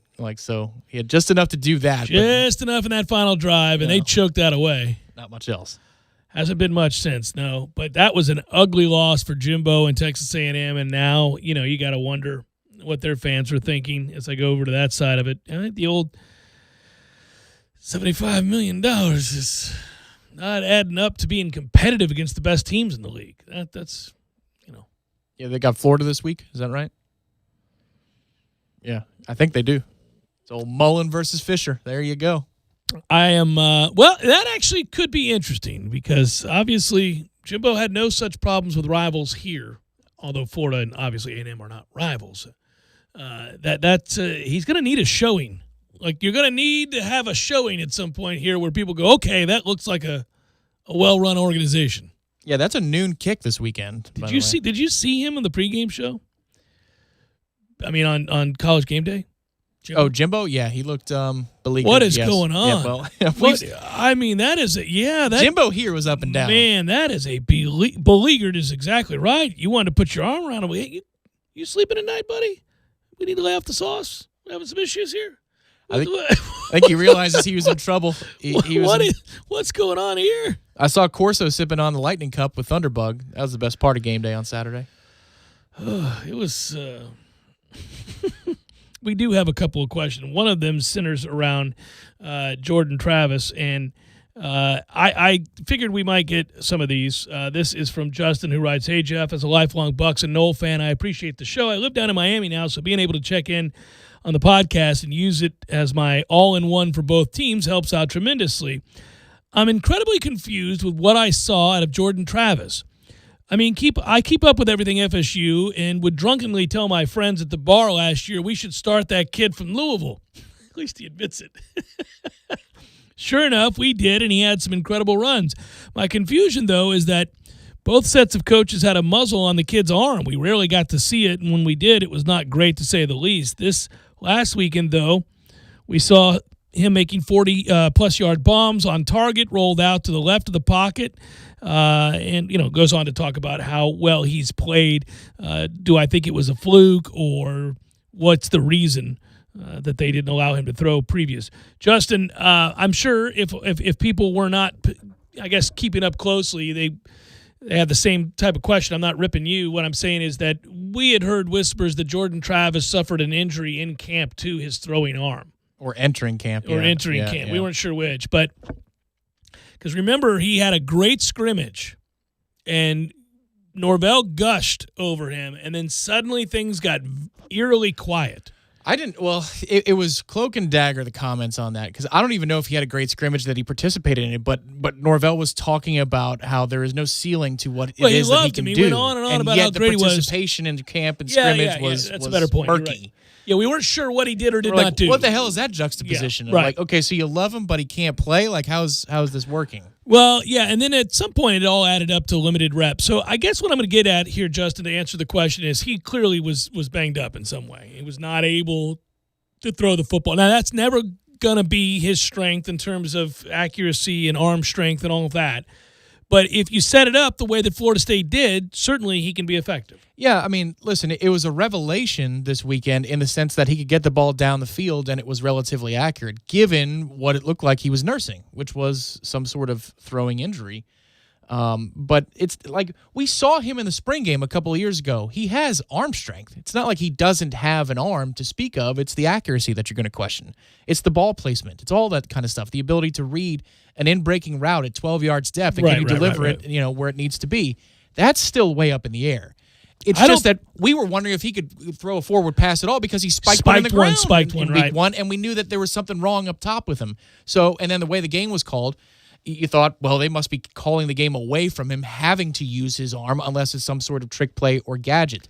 But he only practiced, Norvell said, hardly at all last week leading up to this game. They went into because of the injury against Miami, And it was a desperation move, and they said, well, let's just keep this going. The thing of it is, yes, he garnered confidence throughout the afternoon and got better and better, and good for him. And he clearly, for what they were calling, knew how to run that. He understood where everybody was going to be. He bought time. He knew when to run, when to pull it down and run, and when to fire away. Those plays where he rolled left and made throws towards the sideline, he set up beautifully. You have to respect his legs. A lot of guys begin to commit against the run. Then he throws on the run with accuracy towards the sideline.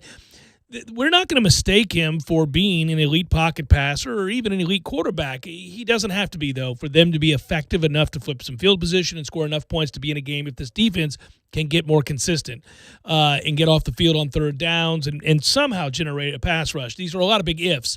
But we'll probably repeat this all day long because I think it was the number one takeaway here. The team as a whole was uplifted by Jordan Travis's play. They competed. They began to believe. They played hard. He made plays. That's not something we've seen in the first two games of the year at all, and it's something you can build around now, knowing what that skill set is. Hey, moving forward, we're going to do this, this, and this. There are teams that can take it away. Notre Dame might be one of them. They ought to be. When you know that that's something that you can take away, the running of the quarterback, and you force him to throw the ball from the pocket, that's going to be a problem for Jordan because he isn't the purest pocket passer. So you're going to have issues there. He doesn't have great arm strength either. So if they can take all of those elements away, your offense gets shut down. Jacksonville State couldn't take him away. That's great. Not everybody on your schedule can take him away. I don't think Louisville's defense can take him away.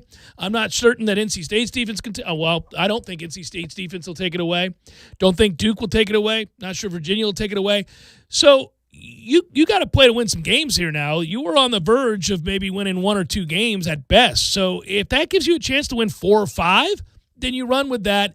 You get a full year together. You get a full spring together. You recruit the position again. As the year goes on, Chuba gets healthier. You work him into the offense, and then you try to upgrade your talent level. Yeah, I would say that, the fundamental question I think that some fans are asking is, well, why wouldn't you have just started him all along? Well, he couldn't throw. He was hurt. Exactly. They didn't see it in practice because it didn't exist in practice. Right. I think it's just that simple. If it did, don't you think Norvell would have run to Jordan and said, yes, this is what I'm looking for, young man? I think it was pretty clear that he didn't want to do what he had to do, which was start James Blackman. I mean, he didn't want to do that. But the way the camp played out, there was no choice. Tate couldn't win the job from James Blackman. Chuba got hurt and broke his collarbone in the scrimmage. Right. Yeah. If you want to question Norvell and what he did in camp, I wouldn't look at, well, why didn't you play Jordan Travis? It was, why did you have your quarterbacks go live in the first scrimmage? I mean, Jesus. Yeah. That could have been first guessed. What are we doing? I don't have as big a problem with that because you're going to run him in the first game. You're going to run him. I mean, he's going to have to get hit if that's going to be a part of your offense. You're going to run him a lot. So, I don't know. At some point, he's got to get hit. I don't want the first game of the year to be the one where it's the first time he's live getting hit. I'd be okay with that. I wouldn't. Not if you're going to call runs for him, which they most certainly are going to do. I get it if it's somebody else. If he's a pocket passer who you want sitting in the pocket, standing upright, throwing the ball. But, nah. And this gets debated, but it gets debated because he got hurt. I mean, Tate was live. He didn't get hit. But he would have told people that anyway, that they were live in the first. I promise, on my honor, that if we had talked about it the next day and he didn't get hurt, I would have internally and/or in the show meeting said, "Oh, what the hell are we doing here? Easy, man." Yeah, I might have said easy. Especially with that offensive line, you're going to turn them live, knowing what we knew at that time about the pass pro. I know it's been better than expectations, but he didn't get hurt because he was sitting back there. He got hurt because he was running towards the end zone and tried to make a play. I know, but you're still live in that situation too, and I'd be worried about an AC. I mean, let's minimize the risk here. But the good news is that Jordan plays the game similarly to Chuba. Yes. Receivers and everybody in that they can offense all get used to that. Get used to what's going to come. That's the package we're using, everybody.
North Carolina, 26-22 over BC. I'm looking at you, UNC.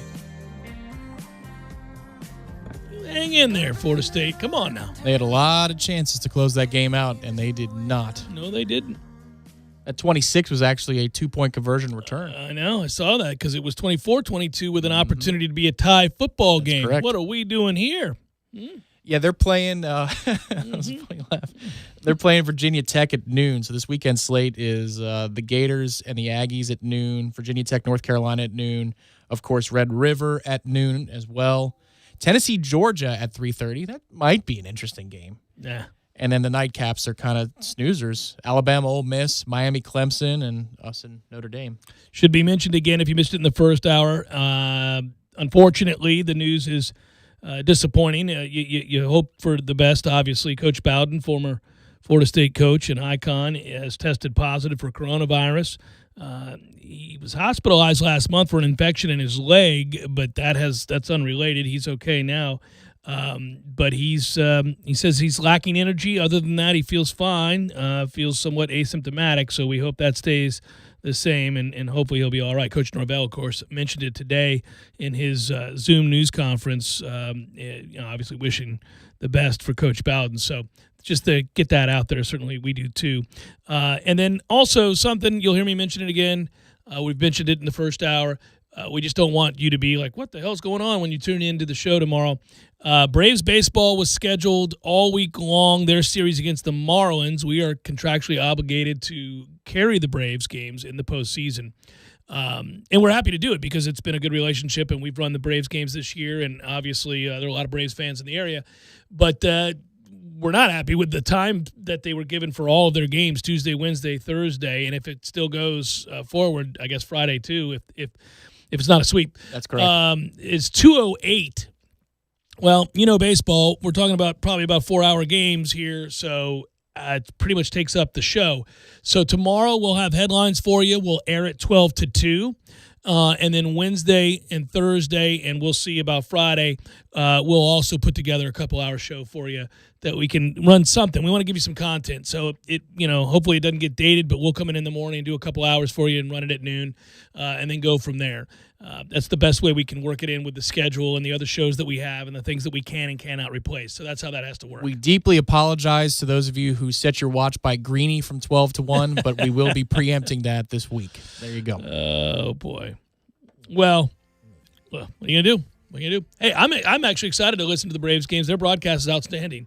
Not that I like them replacing me for the day, but, It's also a series in which you look at the Marlins and you say, really? You going to do this again? Miami, are you going to do this again?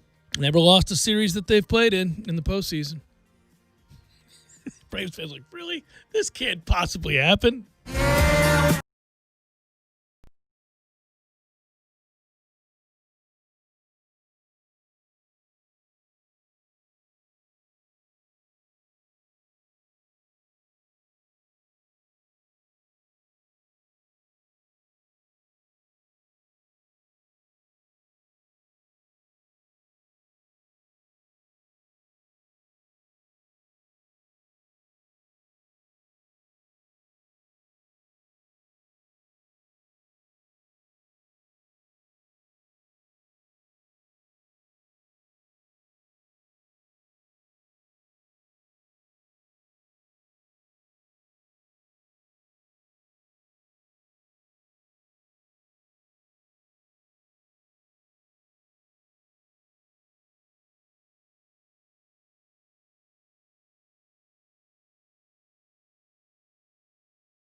Now it's time for the Smart Choice of the Weekend, brought to you by University Lending Group. University Lending Group, buying a new home. Make the smart choice. Head to ratecheckus.com. In 24 hours or less, you'll have peace of mind knowing that you're getting the lowest rates in Tallahassee. Rate Chuck Us, or check.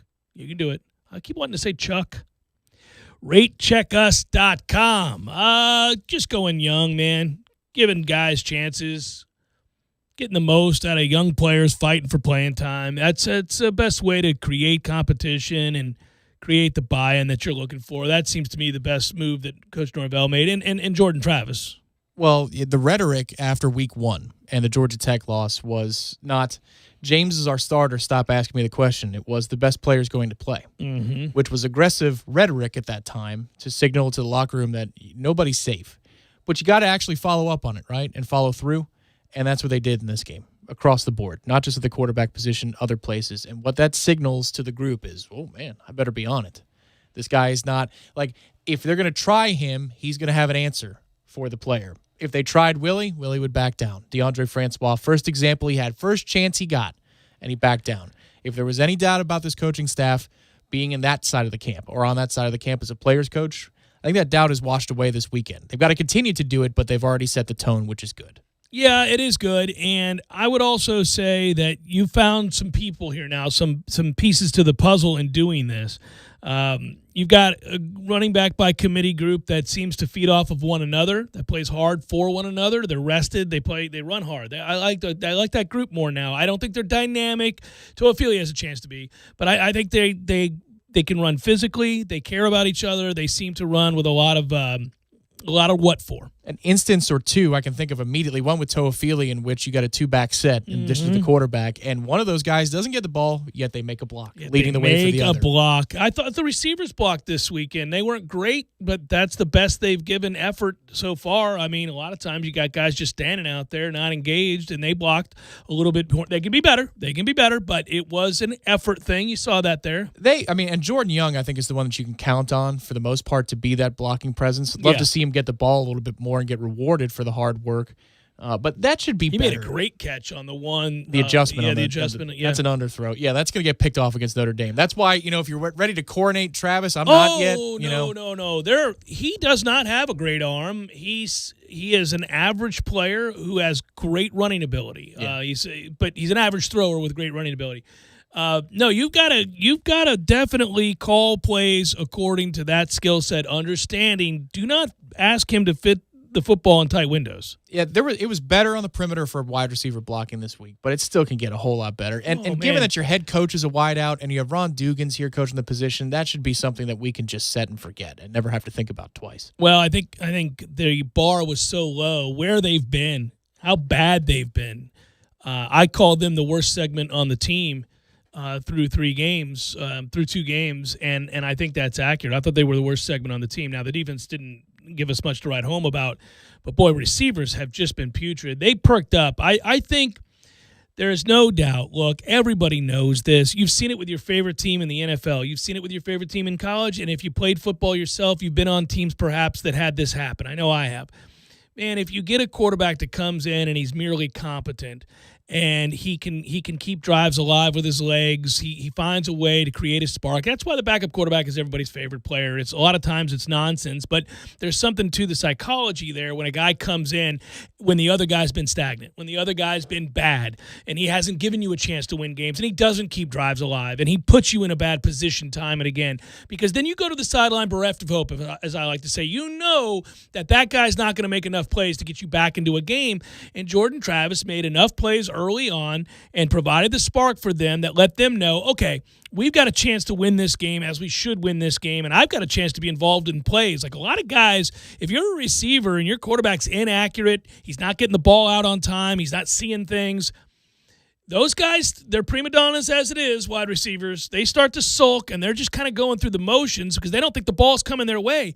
With Jordan Travis, at least, he keeps plays alive. You're going to fight for him because he can run the football, but also you might get the ball out on the perimeter when he makes a guy miss. Yeah, it was big that he was able to prove to the receivers and he could get it to him. And to himself that he could get it down the field. Yeah, because himself is a good point, because I think his throws so far this year, given the fact that we've read about, and heard about lingering injuries from fall camp, leads me to believe that physically, I'm not sure he thought he could make those throws. That first touchdown pass down the field to Helton is a big deal. It is, yeah. And again, I don't know that it hits in a situation when you're not playing an FCS team, but you just got to see the ball go through the hoop. Right. Because look at the confidence that it generated. The 48-yard touchdown pass. I think back to a game years ago. You and I, we were on our way to the stadium. We stopped over, as sometimes we do, to watch the first quarter at a local eatery. And it was Everett Golson starting, and the team was not inspired. McGuire comes in, and it's like the light bulb clicks on. Everything goes – I mean, everybody effort-wise, you could see the offensive line, the way they blocked for him, the way the running backs finished plays, the way the receivers – if you had any concern that moving on from James Blackman would somehow put the locker room in a situation where they wouldn't work as hard for the next guy, you can put that to bed right now. Look how hard those guys played for Jordan Travis. Wish the kid well. That's the last time you're not going to see James Blackman again, barring injury. There's no reason to. That'll be that, and he can probably transfer. And I hope he finds a place where it works out for him, and he gets a chance to do something with what remains of his college career. Final hour forthcoming. Stay with.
Final hour of the Jeff Cameron Show, at least for today. Thank you for tuning to it. Going to be a weird week. Go over the game plan here for you for the rest of the week, given our responsibilities and our contractual obligations to run Atlanta Braves baseball. Obviously, good news. Braves making it this far along means that they're playing big-time games that matter a lot, and we'll have them for you on our airwaves, but it also kind of changes what we do as a show, so we'll let you in on that in just a second. By the way, we're online, ESPNTallahassee.com. That's where you go to listen live via the streaming. That's free always. If you miss portions of the program, we'll make it easy for you. Get caught up over at Apple Podcasts. You can find it there. You can find it on our website, ESPNTallahassee.com. You can email us if you'd like, JCS at 979ESPNradio.com. On Twitter, it's at JCameron Show. Hello, YouTubers. Good to be with you. It's interesting how a win, even a win over Jacksonville State, we talked about this earlier in the show, kind of changes your mood a little bit. You can latch on to some of the positives. You can talk about the necessary things that have to happen for this team to have a chance at some games against better teams. Clearly, they're not where they need to be. But winning a game shifts your mindset an awful lot and begins to give you a little bit of hope. And I think that's what I felt after this game ended. You know, I went to the Bucs game yesterday with my oldest son, and we were talking about the Florida State game just before kickoff. And he was saying, well, they did this well, Dad, and they did this well, Dad. And I said, yeah, it's an FCS opponent. He goes, yeah, but, you know, you said before the game you weren't even sure they were going to win. And it was a nice reminder that I did say that to him, that's true, and that you can't take it for granted when you're in a collective mindset that was down and you've got some injuries and some suspensions and some problems. It's good to get a win. That's as seriously as we've ever taken an FCS opponent on a Tallahassee game day pregame show. Yeah, in the history of the show. By far. You had to treat it as though it was a mid-level ACC opponent in previous years, and rightly so. You saw the way the game opened, so rightly so.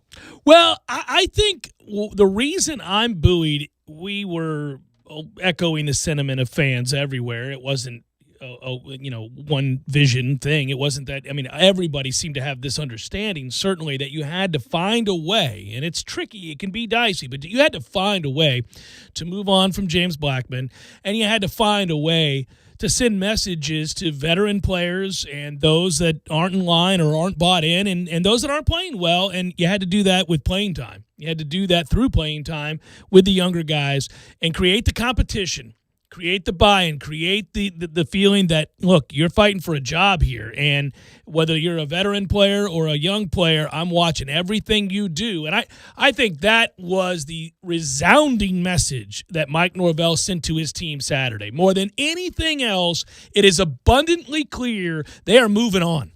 They are moving on. When you look at the play chart and you look at the participation chart, I should say, and you see the number of young people, whether they're scholarship or not, that got out there and played, it is telling you all you need to know about their dedication to moving forward and not worrying about pleasing people and sending that message. And that's exciting because you can get down with that. Now you got everybody pulling in the same direction. Yeah, it resets the console, so to speak, for those gamers out there, right? We can restart the discussion from a place that's fresh and new. It won't always be successful. In fact, it's not going to be this weekend, but it's something that we can evaluate with an open mind and at least an eye towards the future instead of being mired and stuck in the same thing that we've been doing for the last few years.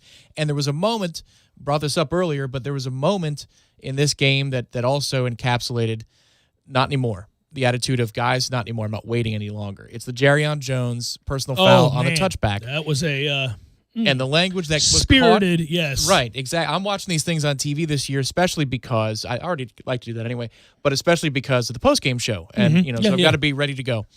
But that was one of the benefits of watching that game on TV. In the press box, you never would have heard the F-bomb, the other words that were uttered towards Jerrion Jones from Mike Norvell, who chased him. He chased him along the sidelines. Yes. That's good. That's something that this bench needs to see. They didn't see it last year. They didn't see it the year prior. They need a little bit of that to remind them, coach isn't messing around today. And he benched Dante Lucas, who missed curfew, and, there's a guy there that hasn't really been bought in, hasn't played well. He had a post-game display against Miami last week, too, where he was still on the field. He's been a bit of an embarrassment. Now, his frustration resides, I think, from the fact that he couldn't get stronger in the offseason because of the inability to really, truly rehab from his injury with the inability to be here on campus, to be around the doctors, to be at the facilities, to train. And so he's still getting thrown around in a way that you wouldn't be in year 2 of your development. And so I'm sure he's frustrated, and they're losing and all that. And but either you're with us or not, because we got to move on here. And there were some good things that you saw. Love Taylor at guard looked good. I mean, Robert Scott played well. Now, listen, it's not ideal to have to play all those guys. I thought that when Darius Washington went down, Chaz played well. I know it's against an FCS foe, but he did play well. I mean, the bottom line is he did. Unequivocally, he played well when he got in the game. Listen, Brady Scott was out of this game, so they had to do all kinds of juggling. Love Taylor is a low-key MVP of this game, going right guard, right tackle, left tackle, all in the span of one game. Hey, a credit to Coach Atkins, who I think is getting something out of this group. I really do. I think if you were to go through and look at Georgia Tech, Miami, and now this game, it's not the standard that Florida State has to reach. It's not to where we want to be, because you got to be good. You can't just be serviceable and expect to win games against Clemson or Notre Dame or North Carolina or any of the good teams that you face. But given how bad they've been, and given what he's inherited, and now the way that he's had to juggle, and the limited time that he's been given with them, it is clear to me that guy is coaching his ass off. He has got those guys working in multiple positions. They have bought in. They're technically sound, by the way. They don't always physically do the job. They're technically sound that they want to do with this group. They have got to have good footwork. Man, that guy right now is an example when I say that this group is coached better. There are a lot of examples. They're coached better. Special teams stands out big time. Look at the returns. Look at the returns. It's amazing to watch this. All of a sudden, you're looking up. We're out past the 30, out past the 35. These are the things on the regular that you can get excited about. All kinds of evidence this is a much better coach team. And that's obvious unless you're just desperately holding on to some sort of grudge from Willie being fired. The bottom line is this is a better coach team. They're not good, though. They're not a good team, and they got a long way to go. And our problems mainly reside, I think, either in two areas: personnel or defensive coaching right now. Adam Fuller is somebody that we're going to be watching very, very closely. If you want to be critical of him specifically, I understand that criticism, because there's not a cohesiveness to this defense. I think that's the real problem, is they're not cohesive, meaning the discipline that it takes to run complementary concepts on defense, including run fits and where you're supposed to be, that so other people make tackles. We routinely do not set the edge against anybody. That's all problematic. That even happened in this game. You think about the reverses. You think about the things that were open there. Yeah, in the Ian flats. Book will be apt to take advantage of that. Yes. Yeah. So they're not where they need to be. They played awfully good by their standards in the second half compared to the first. But it's almost like the offense inspired them. May very well be. It's nice to see. But they're not great right now on defense, without question. Everywhere else, I think you could tell they're better coached, and that's exciting because they're going to need it. They got a long, as I've said time and again, road to hoe. They better be coached well. Yeah, the good thing, and you're wearing a team down that's playing its first game. It's an FCS level foe, and you've got some guys. They've lost a couple of players. Jacksonville State has in that second half to legitimate injuries. I think a couple of guys were fatigued from the sidelines. The signal in. Yeah, the one fat ass is definitely hurt. Right. It took an hour to get him off the field. But when they're playing their first game, I know it's not 100-degree heat down here, but they're playing their first game at that speed against us. We're wearing them down. But there are two things about the offensive line that actually three things that I loved. And how about that? I could choose things. Say I it loved about the aloud, offensive baby. line. Say it out loud. So number one is the coaching adjustment with the snap count. When I saw the lineup and it said that Bavion was going to start at center, I thought snap infractions. Here we go, because that guy's been a false starter, a snap infraction machine, depending upon if he was playing guard or center. But they really worked on the count. It was a delayed snap. We actually got a couple of offsides in this game. Yes, we did. How about that? Mm-hmm. Number two, the redundancy that was created. And you're talking about the shuffling of Love Taylor, but a lot of guys had to move around. Thomas Schrader was not available in this game because he turned his ankle in practice last week. That's the report. Of course he did. Right. But you don't have him. You don't have Brady Scott. Then Washington goes down, and yet you still have this feeling that, we're a little bit more competent than I thought we'd be. And then number three, I know that it's an FCS opponent, but small victories. We've had FCS opponents run all through our offensive line in recent years. Oh, sure. Running the ball when you need to run the ball, and also no infractions or fouls on these long drives. Those 5 consecutive touchdown drives. Unreal. 45 plays for nearly 380 yards. Most of them were 10, 12, 15 play drives. One holding call short circuits all of that. No penalties. Yeah, when you're doing, on two separate occasions, 70-plus yard drives, you got a 90-yard drive in there. I mean, you are really doing something at that point, as you should. As you should. Nobody's saying that this team is now prepared to go out and beat Notre Dame on Saturday or beat North Carolina the week after or win a significant game against a ranked team. Nobody's saying that, and I don't mean to overstate it, but when you've had success, you got to point that out. They had some success. You can build on that. That breeds confidence. Listen, when you're down, and when you're down 14-0, and when you're down 21-7, and you're mentally bankrupt, like you're at a place where you don't believe that you can win football games. Clearly, this is a program that for a long time now, its players have not believed they can win football games. The second adversity hits against anybody, it all crumbles. So when you come back from that, and then basically what was it? They outscored them 35-3 or whatever it was the rest of the game. That shows, A, that you're still willing to fight, that guys adhered to a plan, believed in what they were doing, fought back, and got a win. They executed well enough to get a win, and that you can build upon. I think the young guys especially begin to garner some confidence. Listen, we've been pretty hard on the receiving core and on the running backs as a whole, whether we're describing them at wide receiver and their refusal to block or give effort, coupled with at running back, we didn't look real special or explosive. All of a sudden, you watch this game, Tamorrion Terry was committed to blocking. He was committed to playing the game hard. Found out afterwards those two had a heart-to-heart. That's good to hear that Norvell and he have had a heart-to-heart. I hope the fifth heart-to-heart that he's had with Tamorrion Terry now will take hold. That'd be great. It's probably not necessarily bi-weekly heart-to-hearts with Tamorrion Terry, but that's the way his career is There will gone. be more, is my suspicion. Yeah, mine too. But Warren Thompson sitting his ass where he belongs is the right thing. Jordan Travis going out there playing, Tate Rodemaker going out there playing, James Blackman not playing. That, too, is a good thing. Anyhow, that commitment was there at receiver all across the board. Ontario Wilson, good job. Best game you've played so far. Something to note here, I thought the running backs complemented each other exceptionally well. They ran hard. They ran with physicality. Toafili is the lone guy that's elusive. And, man, if he puts some strength on and a little bit of size on, he's going to be a real good player. He's got better vision than all of them. Corbin's a physical runner, really physical runner. And Webb's got that low center of gravity, big legs. One of the things I like about him, late in this game, you see him standing there on a blitz and block. Man, a lot of running backs, including Fournette in the NFL, will take a dive at a knee or side shoulder that thing. It's the hardest thing to do as a running back when you've got blitz pickup there to be a man and stand in when a guy's got a full head start and it's a middle linebacker coming at you at 245 pounds, and you know you're not going to win the battle. It's just simple physics. He's got obviously pace coming at you. You just got to brace yourself and wear that, but you can't duck it. That shows up, people are going to look at you, and he didn't duck it. He hung in there and made an actually nice block, which allowed Travis to roll to his left and then make a play with his arm to Wilson on the sideline. Yeah. So, that. And that's eye level, keeping it down the field. That is. So there are little things there that you, again, build on. Here's the deal with Jordan Travis. It's an identity. And clearly, he's going to start this week. It's his job now. If you listen to Norvell after the game, it's abundantly clear that it's Jordan Travis moving forward. Now, we'll see how soon they can work Chubba Purdy into the mix. Because Chubba, I think, ultimately gives you the best of both worlds. That same speed and physicality and ability to run the football with the quarterback. He's got a better arm than Jordan Travis. But if you don't know the playbook, you don't know the playbook. Bottom line is this. You now can spend an entire week prepping with a guy you know what his skill set is.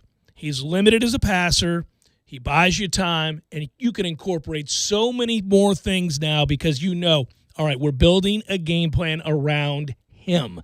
There are so many things to add in terms of wrinkles with the run game and the run-pass option and all of that stuff that you can now do. You say, okay, this is a facet of our offense. This is what I've done before at Memphis when I've had guys that could run the ball. If I had guys that were good pocket passers, we probably did a lot less of that, and we threw the ball.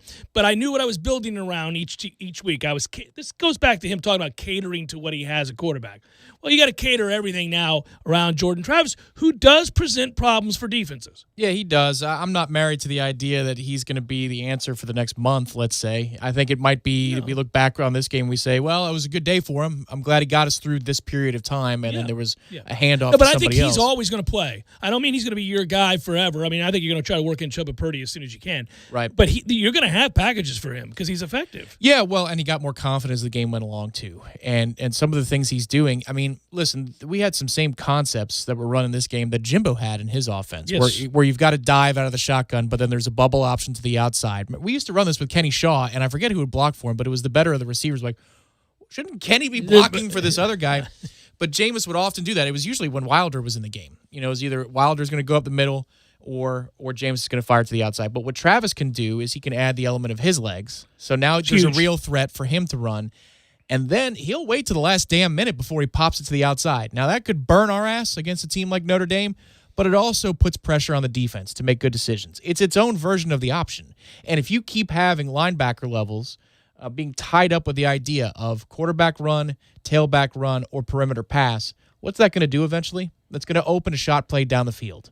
And if you can make one or two accurate throws down the field a game, you're going to have some splash plays that put you in advantageous positions. Is it going to be enough against Notre Dame? I don't think so. Not for a second. But you never know. It could be one of those things where, I mean, Georgia Tech teams with Paul Johnson hung around because they had this quarterback that would drive you freaking nuts. Yeah, man, no, it's an identity. Look, it's not ultimately what we're going to be, I don't think. But we were aimless, and certainly when you look at both Tate Rodemaker in his start here, bless his heart, he's a freshman and absolutely looked like one.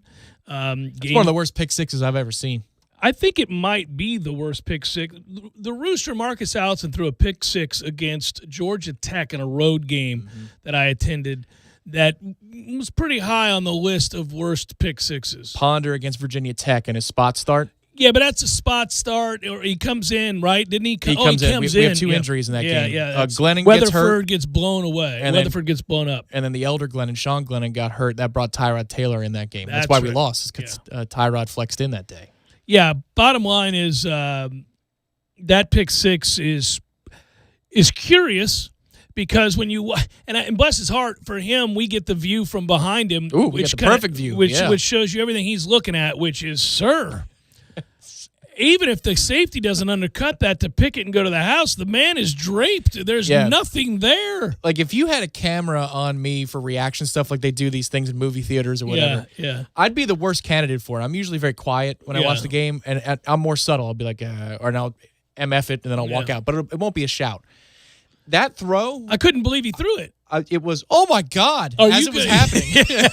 That's about as loud as I've been for a bad play. Oh, my God. As soon as it's leaving his hand, it just, I couldn't believe it. It was just, it was evidence of a kid that was recently playing high school football. The Rodemaker. Don't do it to me, man. Yeah, you have a seat there. You're not going to be the answer for a while. He's got to get stronger and smarter, and everything's got to be better there.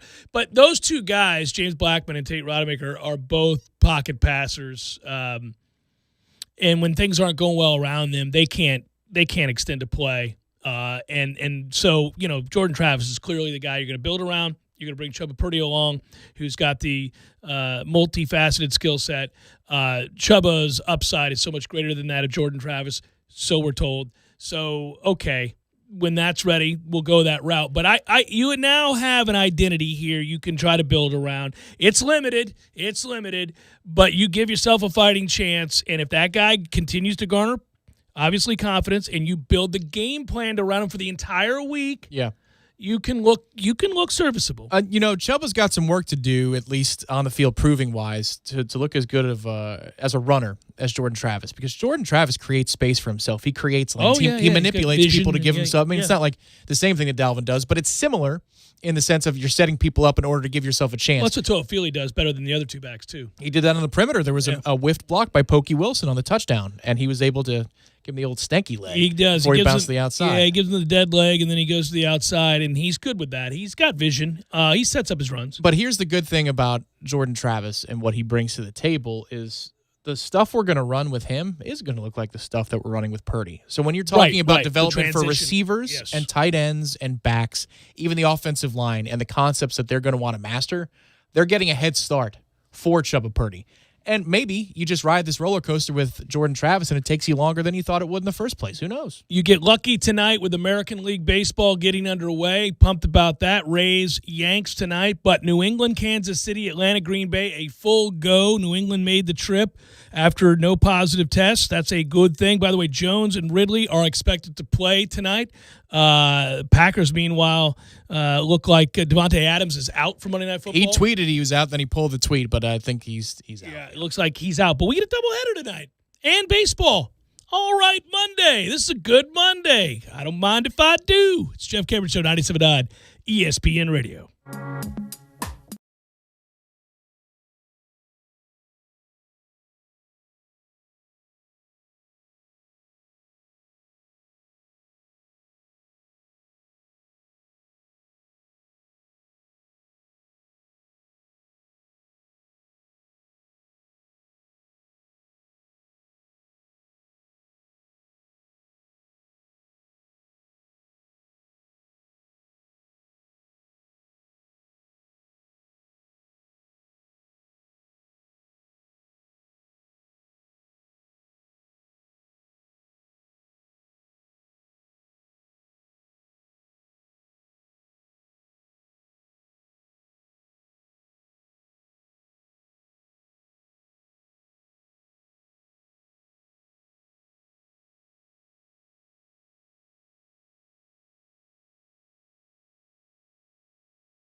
Just a heads up, by the way. Our friends at Killearn Country Club, Wednesdays and Wine Social. Remember it on October the 14th at 6:30 until you feel like going home. It could be a wild night. That is sponsored by Republic National Distributing Wine representative Clint Brewer. This event is $25 per person plus tax, 18% gratuity, reservations required, space limited to 30 members. Make your way over there and get down with the wine. That's what's going to go on. It's a Wednesday wine celebration. They're also going to have little mojo pork tacos to go with you and some charcuterie. Okay, there you go. Yeah, nice pairings. Yes, all the pairings. If you happen by that wine social, you should tell the rep to talk to us. We'll push some wine bottles for you. We'll get you. We'll push the wine. No problem. Yeah, there you go. Should note that the last three quarterbacks to throw for over 500 yards in a football game in the NFL lost. It's not a good idea. It's not ideal. It is impressive, but every time it happens, people lose. I think dating back, I don't remember what the exact date was on this, but at the last 25 times it's happened. I think the record's like 13 and 12, something like that. It's like you're barely over 500 if you do it. You would think somebody throws 500 and something yards in a game. Brady threw for over 500 yards in the Super Bowl. They lost. Is that right? Did he hit 500? Well, he set the record, yeah. Oh, man. Over 500. Was that the Eagles game? Yeah, and they lost. Yeah. No, that's Dak is going to probably do it 6 times this year with that defense. He's going to break the record for most yards thrown in a season, and it'll be under 500. Great year, Dak. It's interesting to see that Mississippi State was able to amass 600 yards of passing on LSU and then look really awful against Arkansas. So this is the thing. From a betting standpoint, you never want Leach as a favorite. And then secondly, if you're an actual football fan who clamors to hire him as your head coach, this is why you don't. Because what he's capable of is that LSU game and this Arkansas game, because that's who the hell he is. That's ridiculous, 14 points. Get the hell up out of here with that. I would have no patience for that nonsense, especially because he's arrogant as hell in games in which they do throw it around the lot and score, and then he chides the other team and rips everybody and then turns around and does that. Maybe Arkansas's defense is good, though. They gave Georgia all they could handle before quarterback change. I understand that. And then Mississippi State, they hold down a little bit. Maybe Arkansas is being coached up to be below average instead of god-awful. That's our guy. I know That's our guy. It's weepy. That's our guy. So we like weepy. him. All right, buddy. Pig suey. He cares to be there. He's got those kids caring. They got the hog on the helmet, and they care. I'm watching it. I like it. It's a big win. Well, his former school is going to be the center of talk for the sport for the next 3 or 4 weeks because they've got Tennessee, which is now a good game all of a sudden. They'll beat the brakes off of Tennessee. And they play Alabama in 2 weeks. They'll lose that game. They get a little bit of a break, and then Florida, Georgia, which should be a really interesting game because Florida's offense is producing and Georgia's defense is, well, what it is. I got to tell you really something. Good. Matt Jones. Damn it, man. Alabama. That kid's good. Did you watch him? I had it on the opposite TV. He's good. Yeah. He's like legit good. It's not just that they have better players. That's always the thing with Alabama. You're kind of like, well, you got better players everywhere. No, he's good. That's an NFL quarterback. Yeah. You know who's not? Bo Nix. Just like I said, that guy's a bum. I'm tired of watching that guy. He sucks. They got to stop talking about him. That is exactly what I thought would happen in that game. It's the Brett Hundley of the SEC. This is the territory he's treading. Stop with the Bo Nix nonsense. He's garbage. I get he's still young, so I'll give him some time. I don't see it. You know who looked really good, and this is somebody you'd have to go work to find to watch? BYU's quarterback. BYU looks good, period. Holy cow. Yeah. Their quarterback is good. Legit. Not BYU, cool story good. No. The throws he's making, the decisions, the shoulders. He's probably 32 years old. I'm sure he is. He just completed a 10-year mission. Yeah, I'm sure of it. Yeah. He's a grown-ass man out there slinging it around the lot. Oh, man, that kid is something else. I'm laughing. So we harken back to the day, and we reference it on the show quite frequently, that Bo and I were laughing so hard at the 500 yards rushing that BC put up on USC. How in the world does Cleveland run for over 300 yards in an NFL football game on the Cowboys? That is insane. You give up over 300 yards rushing. Are you not men? What are you doing? Yeah, I know. That's a hard one for me to talk about, though, because I've got Nick Chubb. No, he's I don't out anymore. He's on IR. Yeah, but it's unfortunate. I have Kareem Hunt. So well, this is a good situation. That's wonderful for you. It's even Steven Seinfeld episode. But think about this. So yesterday, they run for 300 yards, and Dak throws for 500 yards. I had Nick Chubb, 40 yards injury, the hell out of here. And then I had Michael Gallup, who caught like 2 passes for 15 or 20 yards. He didn't do a thing in a game where the quarterback like throws the for slot 500 machines yards. are making all the noises in the world, and nothing. Bupkis. Whoop-de-doo. Should note that Jimbo's not making a lick of difference at Texas A&M. They're no better now than they were when he got there. You could argue they're worse. They're not doing anything. They're useless. That team sucks. And you watch that game, they don't belong on the same field. The same field as Alabama. Don't even belong, shouldn't be out there. It's embarrassing to watch that. It's 14-all, and then peace out. Thanks for playing. Well, they had the pick six, which was a killer, right. And Alabama scored a splash play touchdown. And because the moment that happens, because a couple of those things happened before we kicked off or right as we kicked off, I knew it was going to be a long day for them because Jimbo clearly wants to play ball control. I mean, that's what he does in those he games. Wants to ball shorten control, the game. shorten the game. He wants to keep it close. Now you can't. Now you got to go for it, and you're going to get just, what he got, bent over. We heard Kellen Mond was a good player. I still haven't seen it either. He's not. He's not a good player. And Jimbo hadn't helped him either. Yeah, I wonder if EJ's made a couple of phone calls to Kellen saying, I know what it's like, buddy. Stick it out, man. Hang in there. Texas A&M is 500 since Manziel won the Heisman.